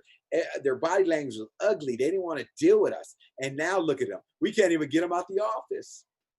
They come to all of our events. They participate. They interact with each other. So yeah, you could see it like night and day when you start getting stuff off your chest and releasing some of that trauma and healing from that trauma. Another thing that I caught on that is like, for myself, when I went to college, like I didn't know, you wear if you're right-handed, wear your watch on your left wrist so you don't bang it up as much. Things that sure use, what shoes to wear, or how to, when you sit down, unbutton your blazer, when you would put the top button on, things that, and it's just like, I was re-socialized. So re-socialization is real. So it's a thing where it's like, when you're introduced to other things, and it's like, you get to find out who yourself is. You're not so mentally just like, stuck in a box. And it's just like, once you're exposed to other things, like, oh, wow. Then you're looking at different perspectives. Correct. Heck yeah. And in college, our population, don't go to college or they don't complete college. I think foster care system has a 3% on a national level getting a 4-year degree. So out of 500,000 kids in the foster care system, only 3% will get a 4-year degree. 3%. You know, I don't know if you guys have this initiative here. I smiled ear to ear when they had this initiative. You know, in Pennsylvania, if you ever been in foster care or the system at all, you get to go to any university, any trade free of charge. Free of charge. And when they passed that, I was like, wow, this is amazing to me. Yeah. It's like now giving these children, they don't have to worry about that. They don't, that's one less thing they have to worry about. So it's now I feel like, that's motivation for them. It's like, hey, let's make it through high school. You're smart, give them support. And it's like, you know what? You can go and be whatever you want to be free of charge. Yeah. I love to push our kids in trade schools. It's a lot of construction going on here in Los Angeles. Football stadium is being built. A basketball stadium is coming. A lot of apartments and high-rise and hotels are being built because the Olympics are coming. Trade schools for us is the way to go.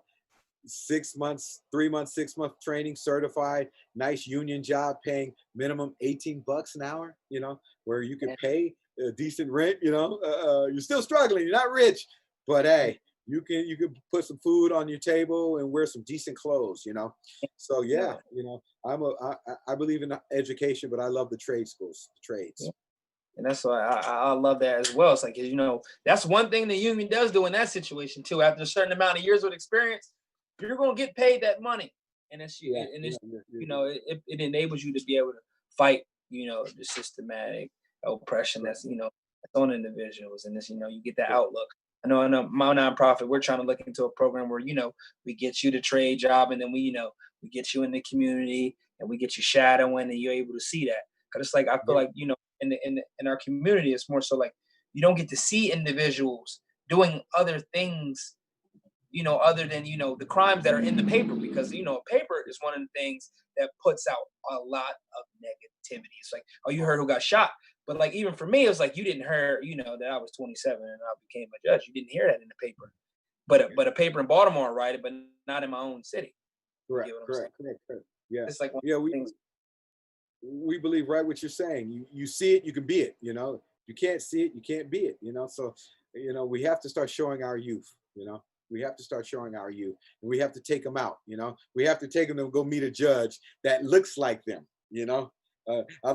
I strongly dislike when I have corporate America comes to our office and none of them are African American or Latino. And I'm like, I got a panel of 9 folks that are not the same color. And I'm like, our kids can't relate, Our kids can't relate, So is it like one, like if you had to pick like a couple things that you make sure, like, that you guys do it right way up? Like, is there's like a blueprint? It's like, what, we got to make sure this happens. Prefers like as a graduation process, or, you guys make sure it's at a check-in, or, if there's an individual even able to, come back and be a part of a panel, or do the lifting as we climb type of thing. Yeah. Well, first they got to go through our 32-hour curriculum called Operation Emancipation. All of them have to go through that. No excuses. Everyone has to graduate.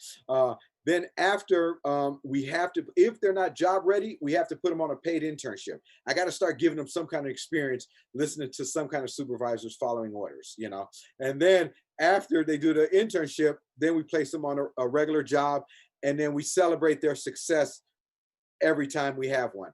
3 month on the job, 6 month on the job, 9 month on the job, a year on the job, savings account when they purchase their new car.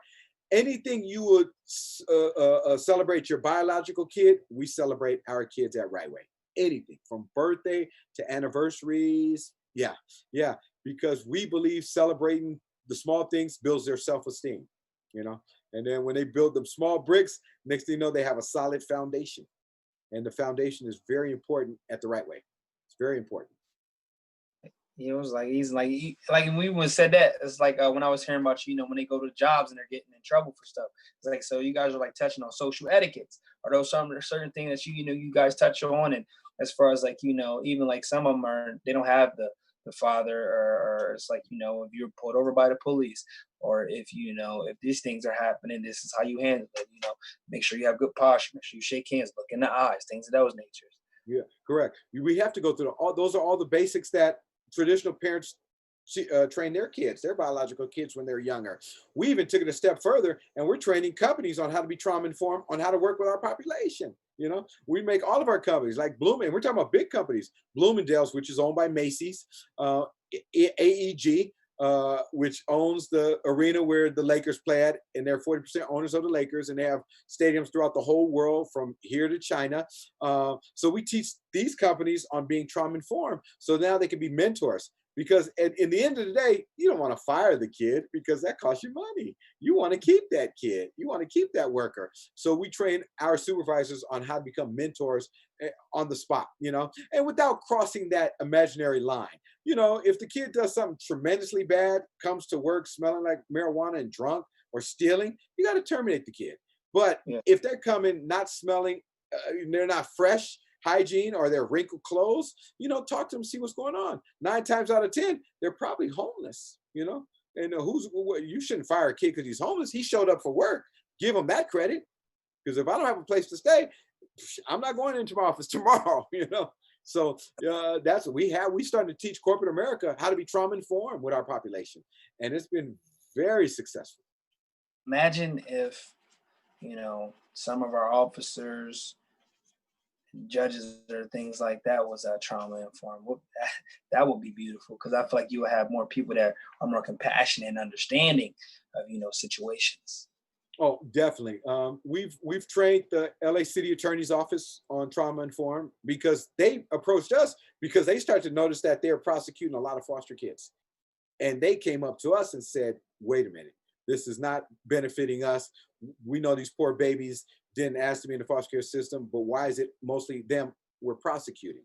And with our sex trafficking girls, 9 out of 10 girls on the streets of South Central that are prostituting themselves are runaways from the foster care system. Oh, wow.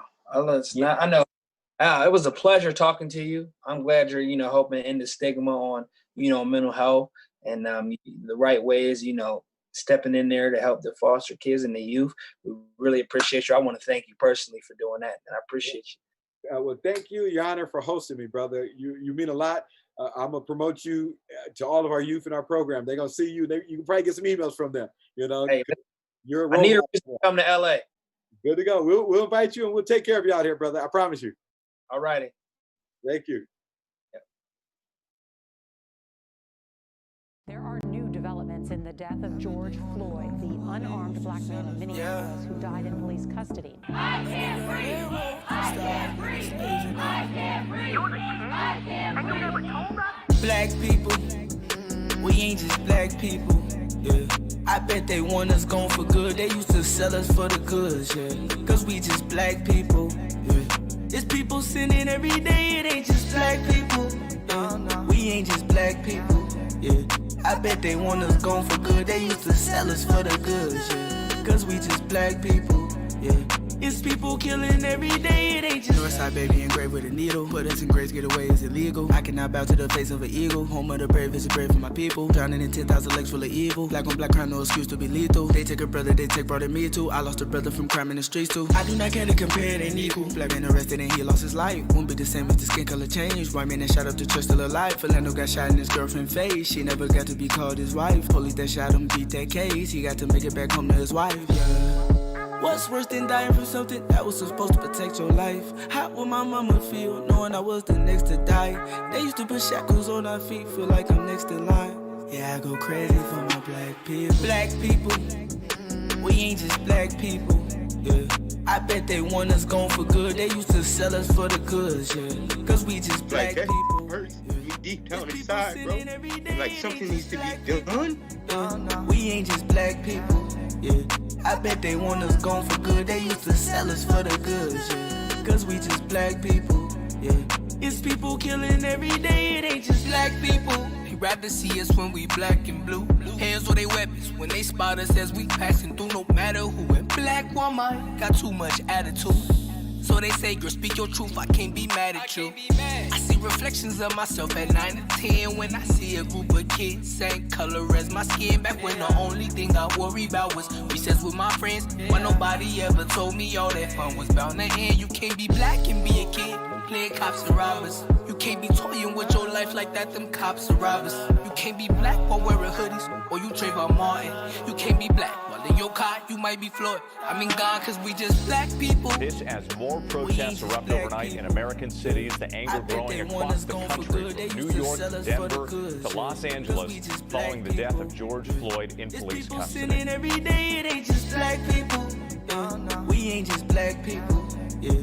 I bet they want us gone for good. They used to sell us for the goods. Yeah. Cause we just black people. Yeah. It's people killing every day. I It ain't said what was just black ever people. gone change and it just stay the same. Another black man slain, I know exactly where to place the blame. I just get to praying when I feel this pain. But a praying gon' keep us out those chains or out the aim when those bullets rain. They couldn't understand when Cap kneel, but you see when it's Cop kneel. And he was sick and tired of seeing blacks killed. I marched for Philando, I protested for Jamal. I watched the news to see the verdicts and they both got off. Hardest anxiety inside of me, I can't control my thoughts. How you live in the boondocks but come patrol my block. I feel helpless, I can't help it. It's not what trend because the color of our skin. These cops convinced we're all convicted felons. And all lives matters a lot. But just being black where I'm from, you're 13 times more likely to die. They say this shit ain't gonna end until it's eye for an eye. For my black people, I'm ready to ride. Let's go. Black people, we ain't just black people. Yeah. I bet they want us gone for good. They used to sell us for the goods, yeah. Cause we just black people, yeah. It's people sinning every day, it ain't just black people, yeah. We ain't just black people, yeah. I bet they want us gone for good. They used to sell us for the goods, yeah. Cause we just black people, yeah. It's people killing every day, it ain't just black people. Not just the death of Mr. Floyd, but also Philando Castile, Jamar Clark, Fong Lee. What's it gonna take for you guys to be okay tonight and to stop this game? It ain't me. It's not me. I'm gonna let y'all know that now. It's not us guys neither. And I'm glad that y'all said that. It's not us. It's the police. This the madness that they spark up. This is what they encourage. This is what they provoke. This is what you get out of you taking a loved one from someone. This is what you get. You get a lot of people that's hurt, and they can't vent the right way. They can no longer depend on the police to be here to protect us like they say they gonna do. So this is what you get. And no, it's not gonna end today. I can't tell you it's gonna end tomorrow. I don't know when it's gonna end. But it's for y'all to start. We're not the ones that's killing us. Y'all killing us. We can't make a change if y'all don't change.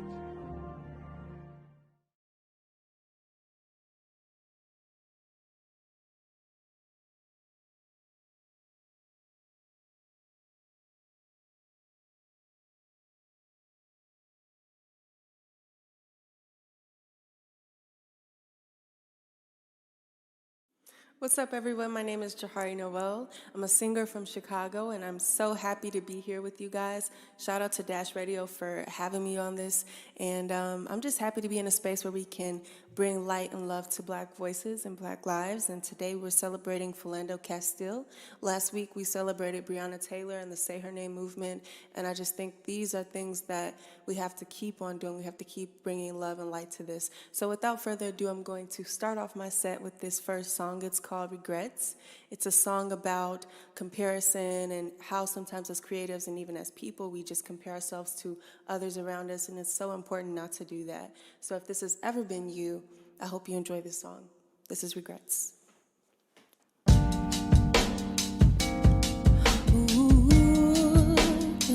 yeah, yeah, yeah. Oh, it's all up to you. I'm not the type to get jealous. Lately I've been overzealous. Been learning too many lessons the hard way.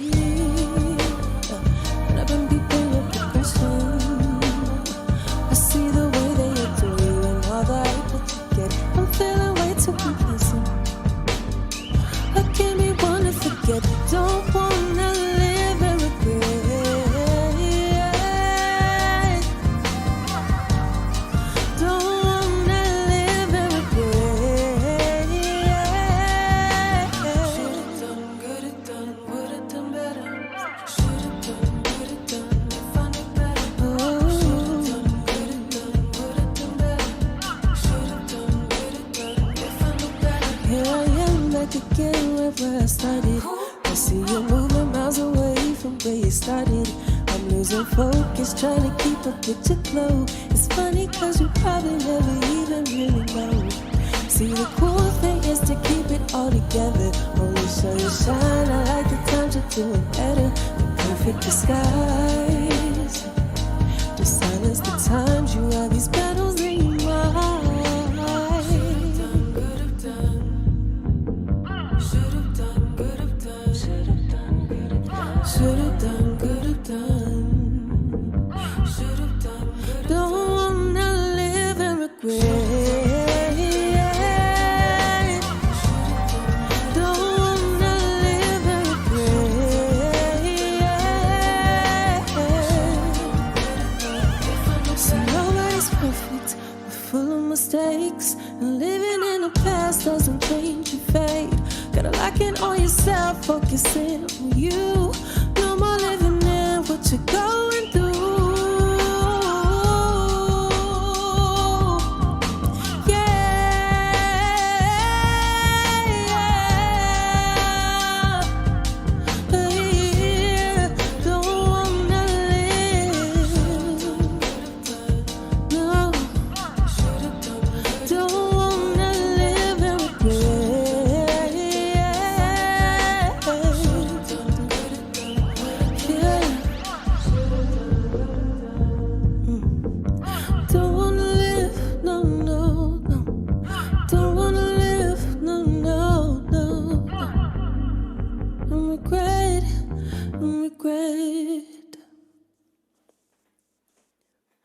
Thank you guys so much for listening to that one. That was Regrets. Whew. If you like Regrets, you should definitely check it out. It's on all streaming platforms. But I'm going to get into this next song. It's called Release. Release is also on my project, Things You Can't Say Out Loud. And Release is a song that talks about letting your guard down in relationships and not being afraid to be vulnerable. I think that's something that our experiences kind of make us so guarded. Like if we have one bad encounter, we treat the next person different, and it's so important not to do that. And yeah, so if you've ever been that person, I know I have, I hope you like this song, Release.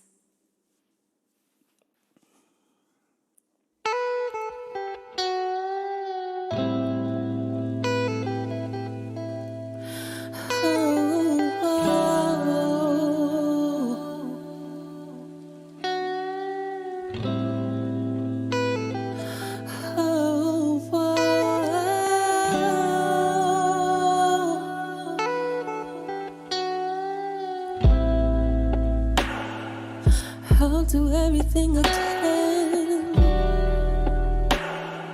to show you everything I am, yeah, yeah. And everything I'm not. I'll give you all I got, yeah, yeah, yeah, yeah. I'll release.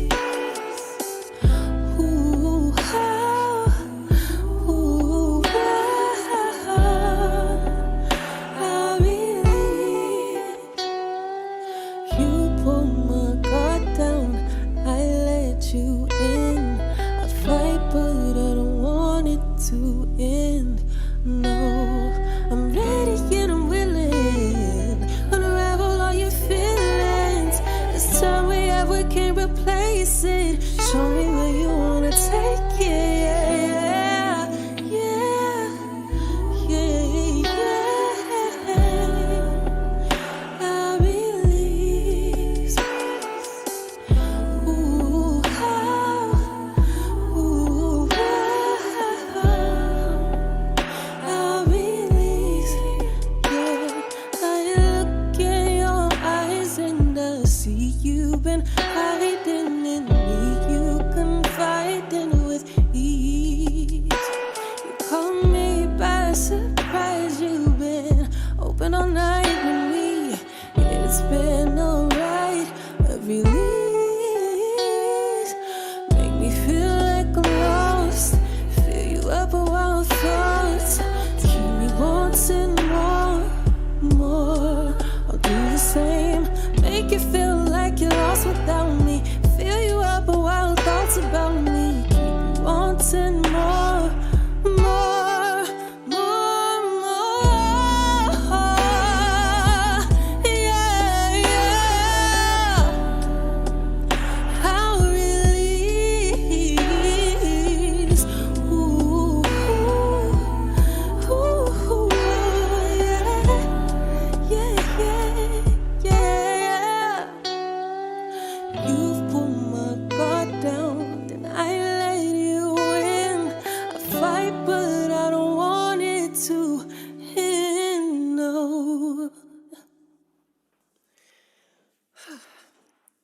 Thank you guys so much. That was Release. Thank you guys for listening. Thank you guys for tuning into this. And once again, we are here to celebrate Philando Castile. And yeah, thank you guys. If you have any questions about anything, definitely drop a comment below. You can check me out if you like what you heard today. Tune in on Spotify, tune in on Apple Music. You can definitely connect with me on social media. And yeah, thank you guys so much for having me. I really enjoyed singing these songs for you guys. And God bless. Thanks. Down, I posted on the front line at the protest during that time, and I emphasized protest, okay? It wasn't a riot. And it's important that I call it the protest because it was very peaceful for several hours, okay?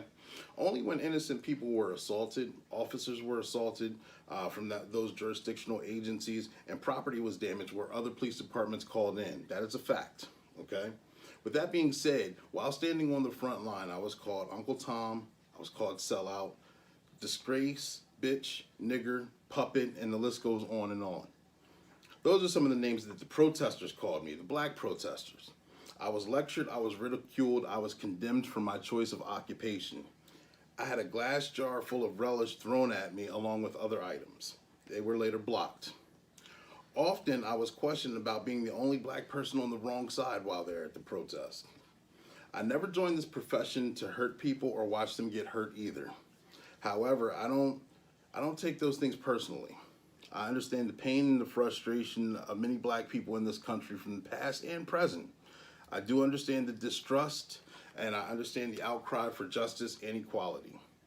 At that time, I wasn't able to have a conversation with the people berating me, but if I could, I would ask, how come more black people wouldn't want to join this profession? I would ask the importance of black people being represented in the ranks of my profession, How can we change a system without infiltrating it to make the changes? I understand the comments were made in ignorance and anger, and I would hope that we would take up the challenge and be more officers to have more of a positive impact on society and our communities. Hopefully, if you would be like a man who fits like nowhere, like myself, you want to actually take up the challenge. And I know that may not make sense. You don't understand the point of being a black officer. You really don't fit in society. You really don't fit in with your department. You're just a man without a country. You're a man on an island. I want to thank everyone who reached out to check on me after that point in time, and let's keep fighting for the change. That is my story. That is my truth, okay? Do understand that I am a son. I am a brother. I am an uncle. I'm a father. I'm a coach. I am a man. I am a police officer. I am a black man. And there have been many times where through the course of my profession, and I've been doing this job for about 14 years now, where I would see someone in uniform and they would treat me with the utmost respect. And then I would later see them, all nationalities, maybe in a grocery store or somewhere else, in my hoodie, my jeans, and my sneakers, and my hat or something, totally disregard me. Wouldn't even look my direction, totally ignore me. I do understand that. But I do believe in my job. I do love my department. I do believe in this profession. I do believe it is very necessary. I do believe that police officers need to protect and serve a community that the demographics also are equal representation of the citizens that live there. If the demographics are one way and the police department is a totally different way, there will be a lot of misunderstandings and a cultural divide. If the demographics are multicultural, I think the police department should be multicultural also. With that being said, more applicants have to come out. Take up the challenge is what I'm saying. A lot of talk is going on about defunding police departments, okay? And I do understand with a lot of radical injustices, a lot of radical changes need to happen, okay? But that's a giant leap into an unknown of chaos of what can come forth, okay? If you want to defund police departments, what's the alternative, okay? Come up with a plan and at least agree upon the plan and work on the plan. I don't think jumping to certain answers or conclusions are absolutely the right thing to do right now, all right? Thank you for your time. Thank you for your comments. Have a good one. While we should absolutely be angry at the police right now, let's also be angry at the series of choices that left them as essentially the only public resource in some communities. And on top of all of that, we've made those bad choices even more dangerous in recent years by needlessly arming police to the fucking teeth. As we discussed 6 years ago now, we've issued the police literal military-grade equipment, some of which you have seen used to control and intimidate protesters this week. And it's frankly not just the hardware that's a problem here, because a whole sub-industry of police training has also cropped up to reinforce the message that cops are at war. And perhaps no one takes that idea further than this guy. Once you've made the decision to take a human life, you're a transformed creature, you're a predator. What does a predator do? They kill. Only a killer can hunt a killer. Are you emotionally, spiritually, psychologically prepared to snuff out a human life in defense of innocent lives? If you can't make that decision, you need to find another job. Wow. You know, the problem with telling someone that they're a predator is that it primes them to see the rest of the world as potential prey.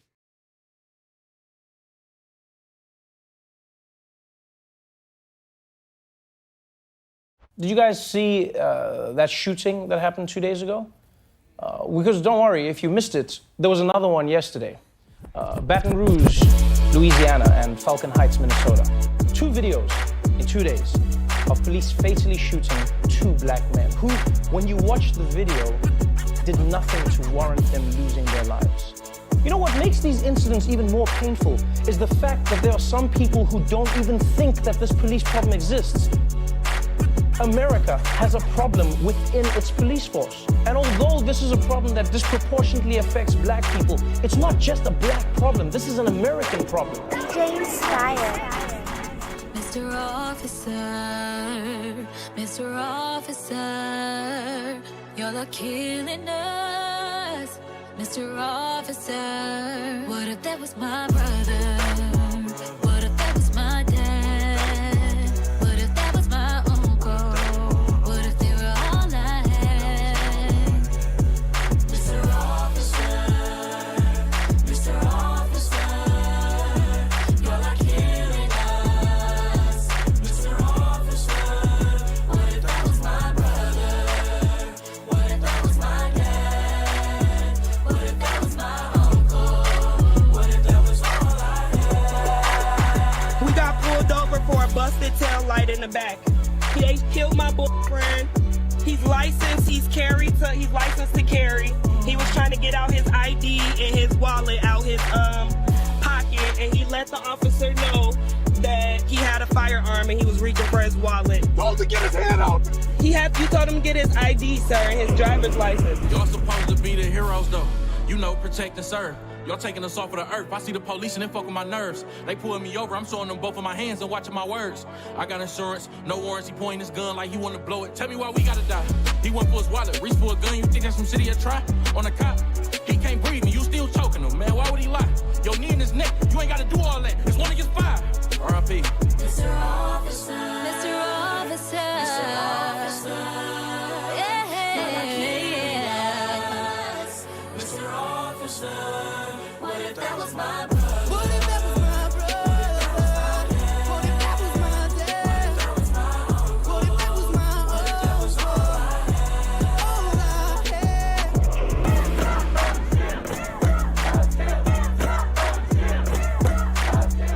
Who's that? James Steyer.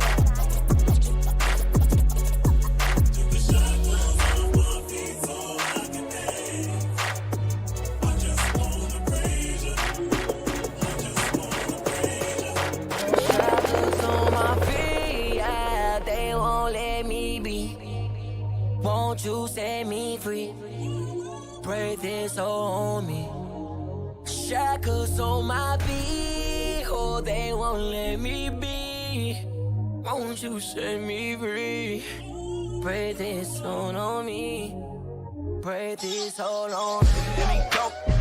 Let me go. I've been going through so much, I swear these people at my throat. That's on me, that's on mamas. Oh my mama, I can't take no more, so miss me with that drama. Get your commas, get your racks straight, get your facts straight. Hold me down, I rise up on her like the tax rate. Keep my past straight, never lack faith. God been working, they gon' have to hold me back, man. And tell them, you can pick a side if you wanna. You already know who I bro with. You don't want no problems with me. You don't want no problems with me. You don't want no problems with me. Get these shackles on my feet, yeah, they won't let me be. Won't you set me free?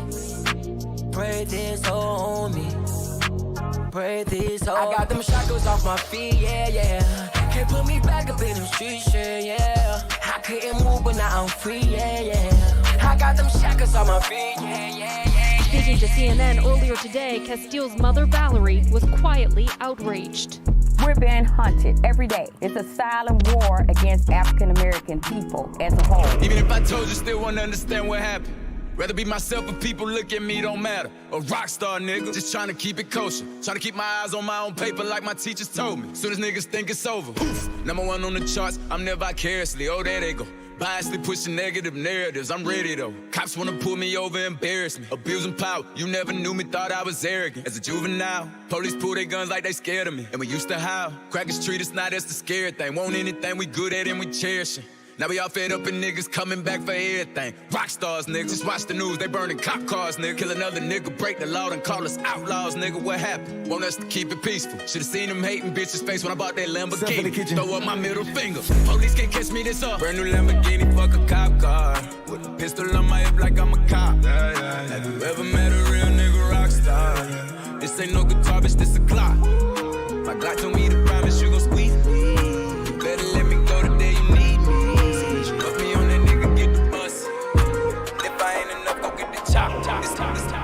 DJ Inspire. No peace. No peace. No peace. First things first, rest in peace, Uncle Phil. For real, you the only father that I ever knew. I get my bitch pregnant, I'ma be a better you. Prophecies that I made way back in the veil. Fulfilled. Listen, even back when we was broke, my team ill. Martin Luther King would have been on Dreamville. Talk to her. Martin Luther King would have been on Dreamville. Talk. Martin Luther King would have. Martin Luther King would have been on Dreamville. Talk to her. I have a dream that my 4 little children will one day live in a nation where they will not be judged by the color of their skin, but by the content of their character. I have a dream today. Martin had a dream. Martin had a dream. Kendrick have a dream. All my life I want money and power, respect my mind, or die from last child. I pray my dick get big as the Eiffel Tower, so I can fuck the world for 72 hours. Goddamn, I feel amazing. Damn, I'm in the matrix. My mind is living on cloud 9 and this 9 is never on vacation. Start up that Maserati and vroom, vroom, I'm racing. Popping pills in the lobby and I pray they don't find her naked. And I pray you niggas is hating. Shooters go after Judas. Jesus Christ, if I live life on my knees, ain't no need to do this. Park it in front of looters. Next to that church is chicken. All you pussies is losers. All my niggas is winning. Screaming all my life. I want money and power. Respect my mind or die from last child. I pray my dick get big as the Eiffel Tower, so I can fuck the world for 72 hours. Goddamn, I got bitches. Damn, I got bitches. Damn, I got bitches. Wifey, girlfriend, and mistress. All my life I want money and power. Respect my mind or die from last child. DJ Inspire. Thank you. Far too kind.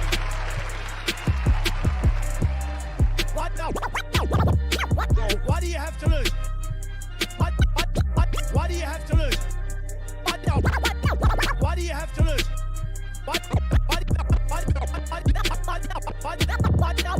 Why do you have to lose? You're living in poverty. Your schools are no good. You have no jobs. 58% of your youth is unemployed. What the hell do you have to lose? Reporting live from the other side of America. Mama let me sip the 40. I was just a shorty. Then I started spitting garlic, and they said record me. I feel like this shit was for me. This shit just my story. Yeah, jumped out the porch, I got a porch, no take it back. I'm on the block with the killers and holding my own, of course, yeah. I see my mom and dad separate, ain't talking divorce. Said daddy was living by the fire, and he died by the torch. I'm where the AKs is, we like the baby kids. Ain't ever daddy, I listen to suckers the same way that Ray did. I'm telling Smithers and HKs, and I just was a grade A kid. Ain't on no guy, and we grew up with hitters and did everything they said. Point out the block, we spinning that. Running the spot, we getting that. Give us some work, we flipping that. I'm hitting from jet, I ain't hitting back. I need a lawyer, money for commissary, ain't nobody ain't sending that. I'm in my cell, like when I get out, I'm making a movie, no Cinemax. Whoo, yeah. Back home and I'm fresh on bail. Phone chirping, it was next to tell. Block popping, it was extra cell. Big dogs, they ain't showing remorse. I was begging just to catch a cell. Same block, we was going to war. I was praying I ain't catch a shell. Yes, ooh. We ain't starving for 1,000 nights. Living like we trying to die tonight. Glock 40 sound like dynamite. I was fucking up my car money. Selling soap like it's China white. OG said you fucking a block up. I was mad, I was trying to fight. Nigga, we home. Mommy at work, daddy he dead. Nigga, we home. Stomach growling like an LG, going to bed, we home. Uzi on me, all my friends are dead. Nigga, we home. Report live from the other side of America. Another memorable studio moment was when me and YG recorded Fuck Donald Trump. We had done a couple concepts the days prior, but then YG like, man, what you think about a Fuck Donald Trump record? I'm like, yeah, I'm with that. You know, it was just an effortless concept to execution, from talking about it, picking the beat, him saying what you think about this for the hook, going in, laying it, listening back on the loudspeakers, and everybody in the studio was like, this is something. Fuck Donald Trump. Fuck Donald Trump. Yeah, nigga, fuck Donald Trump. Yeah, fuck Donald Trump. Yeah, fuck Donald Trump. Yeah, fuck Donald Trump. Yeah, nigga, fuck Donald Trump. Yeah, fuck Donald Trump. Yeah. Nigga, am I tripping? Let me know. I thought all that Donald Trump bullshit was a joke. Know what they say when rich niggas go broke? Look, Reagan so cold, Obama so hope, Donald Trump spent his trust fund money on the vote. I'm from a place where you probably can't go. Speaking for some people that you probably ain't know. There's pressure built up and it's probably gonna blow. And if we say go, then they probably gonna go. You vote Trump, then you probably on dope. And if you like me, then you probably ain't know. And if you been in jail, you could probably still vote. If we let this nigga win, we gon' probably feel broke. You build walls, we gon' probably dig holes. And if your ass do win, you gon' probably get smoked, fuck nigga. Donald Trump. Fuck you. I will build a great wall on our southern border, and I will have Mexico pay for that wall. Yeah. Mark my words. Yeah. Hold up, I fuck with Mexicans, got a plug with Mexicans. When a little need a switch, who I call Mexican. This Comedy Central ass nigga couldn't be the president. Hold up, Nip, tell the world how you fuck with Mexicans. It wouldn't be the USA without Mexicans. And if it's time to team up, shit, let's begin. Black love, brown pride, and the sets again. White people feel the same as my next of kin. Let this nigga win, God bless the kids. God bless the kids, this nigga wicked and weird. When me and Nip link, that's Bloods and Crips. When your LA rally, we gon' crash your shit. Fuck Donald Trump. Fuck Donald Trump. Yeah, nigga, fuck Donald Trump. Yeah, fuck Donald Trump. Yeah, fuck Donald Trump. Yeah, fuck Donald Trump. Yeah, nigga, fuck Donald Trump. Yeah, fuck Donald Trump. As the 32-year-old Castile lay dying from multiple gunshot wounds, the officer who shot him keeps his weapon pointed through the car window. Reynolds' 4-year-old daughter watched it all from the back seat. Oh my God, please don't tell me he's dead. Please don't tell me my boyfriend just went like that. Reynolds is cuffed and put in the back seat of a patrol car. Composed throughout, at one point, she breaks down, comforted by her daughter. It's okay, I'm right here with you. Ready for the war, we got our boots strapped. 100 deep on State Street where the troops at. The mayor line say didn't see the video footage, and everybody wanna know where the truth at. On the south side where it's no trauma centers but the most trauma. A lot of cannons but you don't want no drama. I can't imagine if it was my own mama. Got a firstborn son stole from her. He never had a chance and we all know it's cause he black. Shot him 16 times, how fucked up is that? Now the police superintendent wanna double back. Cops speeding up to the block like a running back. Tension is high, man, these niggas is irate. You can see it in their eyes, they wanna violate. Screaming out oink oink bang bang, gang gang gang gang. Murder murder murder, they mind state. I just made me a meal and still militant. This ain't conscious rap, this shit ignorant. Nigga hair trigger ain't no fun when the rabbit got the gun. When I cock back, police better run. 1, 2, 3, 4, 5, 6, 7, 8, 9, 10, 11, fuck 12. 1, 2, 3, 4, 5, 6, 7, 8, 9, 10, 11, fuck 12. 16 shots, and we bucking back 16 shots. 16 shots, and we bucking back 16 shots. They threw a little girl down on the pavement, pushed her with a bike and said, stay out the way, bitch. She was bleeding on the ground through her braces. This what happen when niggas don't stay in their places. The mayor dumping weight, he fired the superintendent. But resignation come with bonuses and recognition. So we gon' break in the stores on Magnificent Mile. And if we gotta go, let's go to prison in style. Cops killing kids and staying out of jail. Cops killing kids and staying out of jail.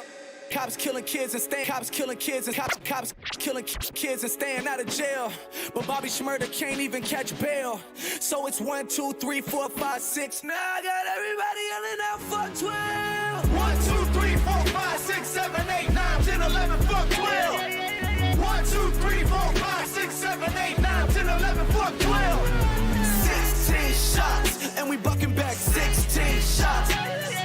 16 shots, and we bucking back 16 shots. There's a war on drugs, but the drugs keep running. There's a war on drugs, but the guns keep ringing.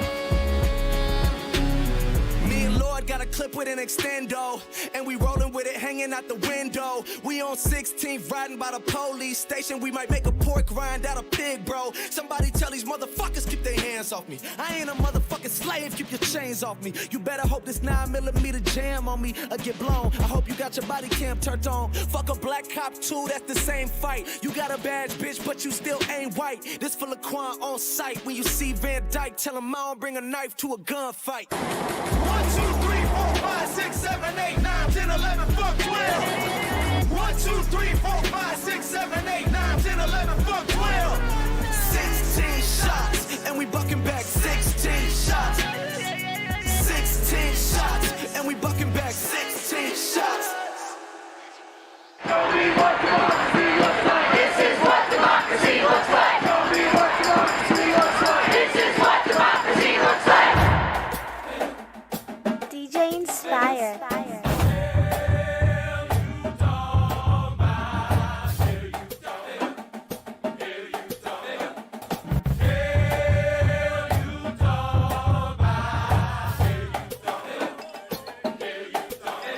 Walter Scott, say his name. Walter Scott, say his name. Walter Scott, say his name. Walter Scott, won't you say his name? Jermaine Reed, say his name. Jermaine Reed, say his name. Jermaine Reed, say his name. Jermaine Reed, won't you say his name? Philip White, say his name. Philip White, say his name. Philip White, say his name. Philip White, won't you say his name? Say his name. Say his name. Say his name. Say his name. Say his name. Say his name. Say his name.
his name. Michael Brown, say his name. Michael Brown, say his name. Michael Brown, say his name. Michael Brown, won't you say his name? Say his name.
Here's Trump's take on what's happening. Our nation has been gripped by professional anarchists, violent mobs, arsonists, looters, criminals, rioters, Antifa, and others. No, he is gripped by that. This country is gripped by outrage over abuse of force. He never mentioned that. He didn't mention the murder. He didn't mention any injustice. He didn't mention the pain, and he didn't mention the hurt. That man is the only person elected to represent us all, and yet he looks out only for himself. Always, in all ways. DJ Inspire.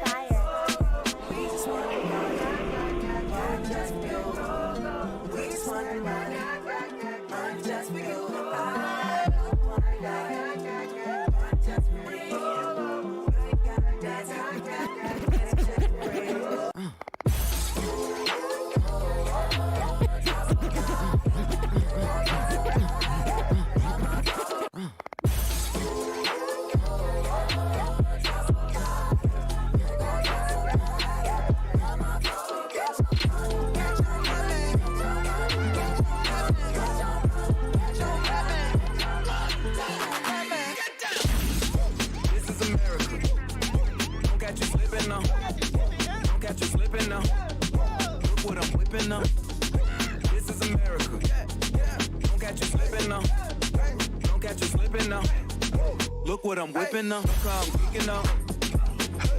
I'm so pretty. I'm on Gucci. I'm so pretty. I'm on get it. Watch me cool. This is selling. On my Kodak. Black. Ooh, know that.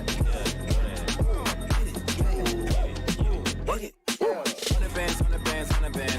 Contraband, contraband, contraband. I got the plug on who a hawker. Whoa, they gonna find you like hawker. America. I just checked my follow and listen. You motherfuckers owe me. Get your money, black man. Get your money, black man. Get your money, black man. Get your money, black man. Get down.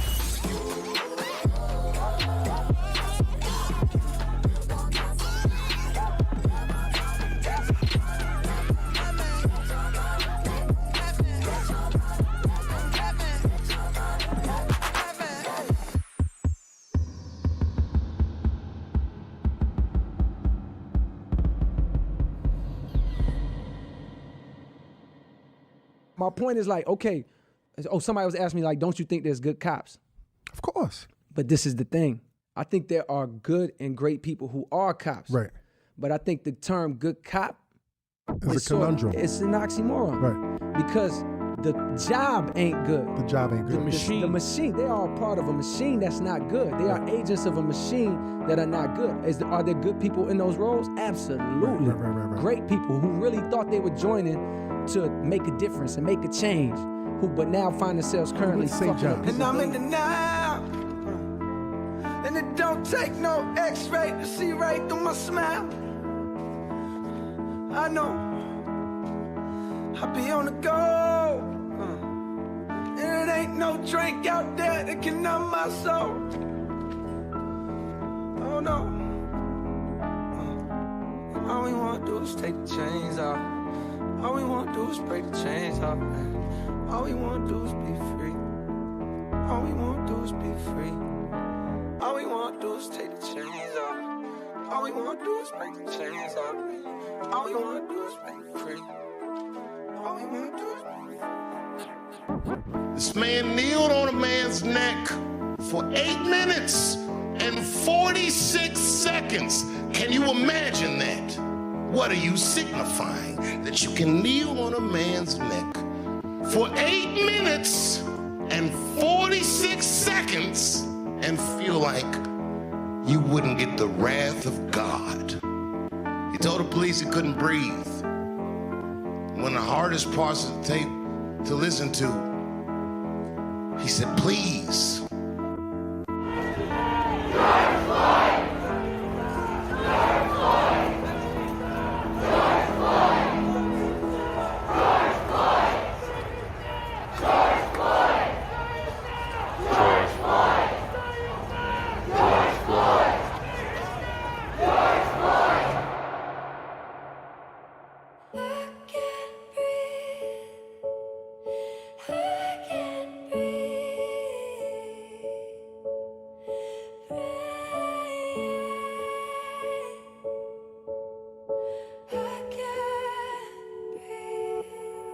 DJ Inspire.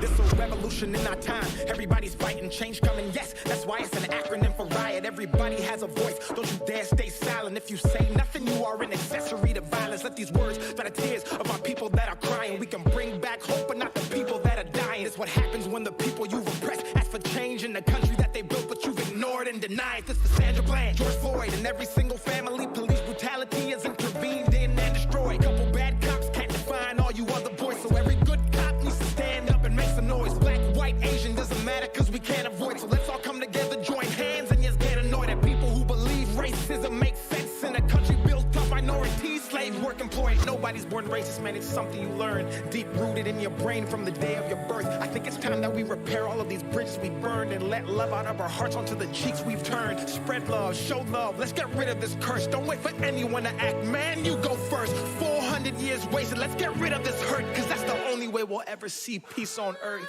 I can't breathe. I can't breathe. I can't breathe.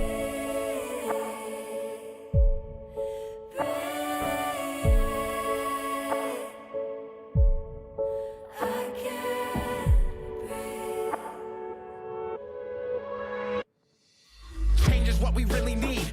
Cut me open, cut you open, res the color every single human being bleeds. Let's come together, cops, citizens, and in between, and rally for the rights of everybody in humanity. Black, blue, white, green, playing for the same team. Mine, I'm okay, but boy, that doesn't mean I can't dream. Black lives matter, shouldn't anger you or make you scream. Black lives matter, shouldn't anger you or make you scream. Black lives matter, black lives matter, black lives matter, shouldn't anger you or make you scream. All lives matter, cause we aren't treated equally. Remember when we were kids and didn't see color, and when we played in kindergarten and I called you my brother. Then we grew up and they told us we should hate on each other, even though we weren't in the same and we all came from our mothers. I hope y'all understand, hate is not a trait, it was learned, man. Equality is the quality we need inside this earth, man. Give and receive is the karma that you earn, man.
night after night.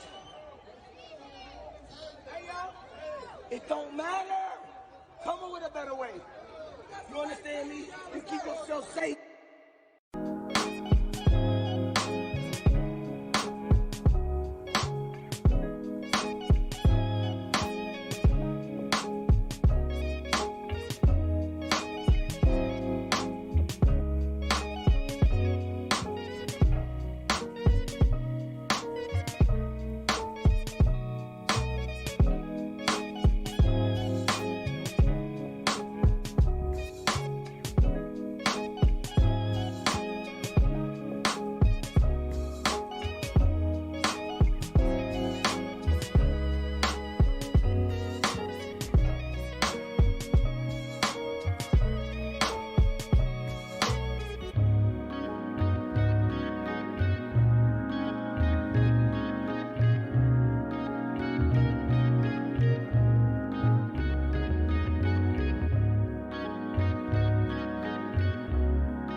It don't matter. Come up with a better way. You understand me? You keep yourself safe.